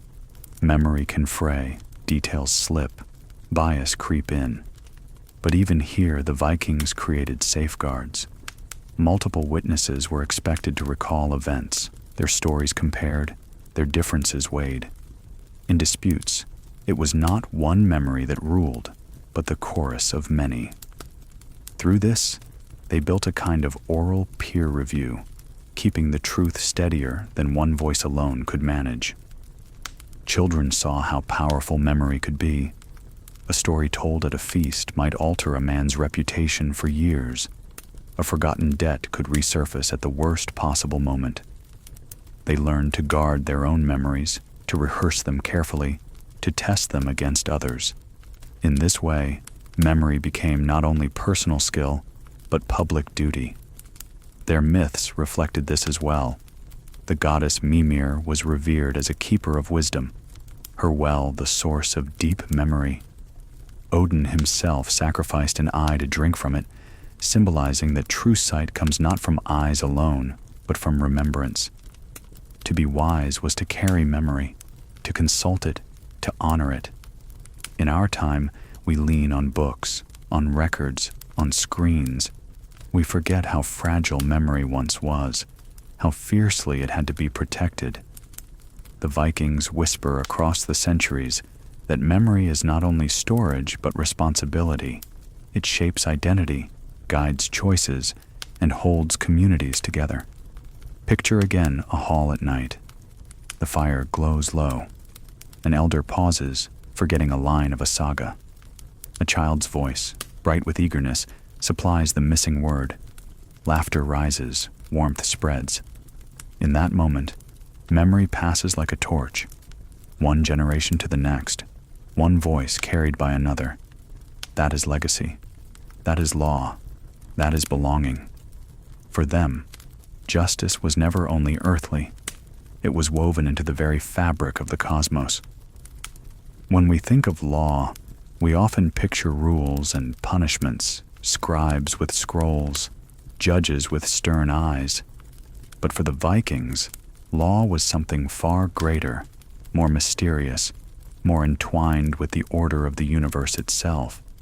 They did not divide the human from the divine as neatly as we do. To them, each dispute, each oath, each settlement of cattle or coin touched not only men and women, but the balance of gods and worlds. Imagine a thing convening under an open sky. Clouds drift, gulls circle overhead. Before a single word of argument is spoken, invocations are made. The gods are called to witness. The very earth, the stones upon which men stand are thought to listen. A false oath, then, is not only a betrayal of neighbors, it is a wound against the order of creation. To speak untrue is to tangle the cosmic thread, inviting consequences beyond human power. Children were taught early that their actions rippled outward. A broken promise was not a small mistake. It might offend unseen powers, disrupt harmony, bring famine or misfortune. So when a boy swore to tend a field, or a girl promised to care for animals, these were not chores alone. They were pledges with cosmic resonance. In this way, law became sacred training, binding each person to the great web of being. Women often carried this sense of cosmic duty most vividly. Their rituals at births, their blessings over food, their whispered prayers in moments of conflict, all reminded households that fairness was holy. A meal shared unjustly, a quarrel left unresolved, could draw not only gossip, but divine displeasure. Through them, law was braided with reverence, daily life infused with cosmic order. The quiet shock for us lies in how practical and spiritual their vision was at once. They could calculate compensation for a stolen sheep with precision, yet in the same breath declare that failure to pay might anger the gods. There was no contradiction. For them, precision and reverence walked together. Law was both mathematics and mystery, both balance sheet and sacred ritual. Their myths mirrored this truth. The Norns, mysterious women at the roots of Yggdrasil, spun the fates of men and gods alike. Their thread was law, destiny, justice entwined. Even the gods themselves could not escape it. Odin sought wisdom not to command fate, but to understand it, to act in harmony with the great weave. So too did the Vikings seek to keep their laws aligned with that cosmic thread, believing that human order must reflect divine order to endure. Children listening to sagas absorbed this lesson. When Thor struck down giants, it was not mindless violence. It was the restoration of balance. When Loki's mischief tipped too far, bringing chaos, it was a warning that disorder always lurked. These stories were not diversions. They were lessons in cosmic law, teaching that every quarrel, no matter how small, echoed the struggle of gods and giants. This belief shaped how they lived. Compensation was more than fairness. It was a way of restoring cosmic symmetry. Feasts after disputes were not indulgence but ritual, reaffirming harmony between neighbors and between men and gods. To forgive was not weakness, but an act of cosmic maintenance, repairing the weave before it tore. Even exile, harsh as it was, reflected cosmic thought. To remove a man from the community was to cut a fraying thread, painful but necessary, lest the whole fabric unravel. And yet, if he returned humbled, the fabric could be rewoven, the order restored. Nothing was final. The loom always continued its work. For us, this cosmic vision may feel distant, but it carries a gentle lesson. It reminds us that justice is not only about rules, it is about harmony, about keeping the fabric whole. When we choose fairness, patience, truth, we are not only keeping peace with neighbors, we are tending, in our way, to the great weave of the universe. Picture now the hall at midnight. Outside, stars shimmer like threads across the sky. Inside, voices murmur soft prayers before sleep. The people believe with quiet conviction that their choices today have bound them rightly into the cosmic order. The fire glows low, the thread holds steady, and night passes in peace. What remains when the voices fade is not only memory, but a gentle inheritance passed from age to age. In the hush of evening, when lamps are low and the air feels heavy with rest, we find ourselves wondering what truly lasts. The Vikings, with all their fierce voyages and bold assemblies, have long since gone to dust. Their ships lie sunken, Their swords are rusted, their halls are quiet ruins. And yet something of theirs endures. An inheritance not of iron or gold, but of thought, of justice, of the ways humans might live together with fairness. It is humbling to realize that their laws, woven in open fields beneath northern skies, still shape our world. Concepts of assembly, of shared decision, of compensation rather than blind punishment, echo faintly in our own courts and councils. We may not sit on grassy slopes with neighbors judging disputes by the firelight, yet the rhythm of that old practice whispers through our institutions. But beyond institutions, there lies a gentler inheritance, the sense that law is not merely power, but balance, not merely punishment, but healing. The Vikings knew, in their rugged way, that justice must soothe as well as correct. A settlement was not complete until a feast had been shared, a ritual performed, a wound, both physical and social, acknowledged and tended. They understood that people long for peace as much as for order. Imagine a grandmother, centuries ago, seated by the hearth as the wind howled across Iceland's fields. Around her, children leaned close, listening as she recited the terms of an old case, the oath sworn, the silver paid, the reconciliation sealed. The children were not memorizing dry codes.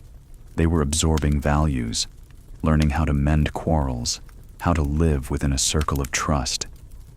The law was told like a lullaby, each cadence a lesson, each pause a reassurance. This, then, is what we inherit. Not parchment, not statutes, but a way of seeing justice as story, as memory, as a thread binding generations. Even now, when we tell these tales, we are participating in that same inheritance. Each retelling is an act of stewardship, keeping alive the wisdom that law is more than rule. It is relationship. And so the shock fades into calm understanding. The fierce rituals, the ordeals with iron and water, the banishment into exile. These may seem strange, but at their heart lay a desire we recognize, the longing for trust restored, for life to move forward without bitterness, for the community to breathe easily again. That is a desire as old as humankind. We are invited to consider, what threads are we weaving tonight? Do our choices heal or fray the fabric? Do our words mend or tear?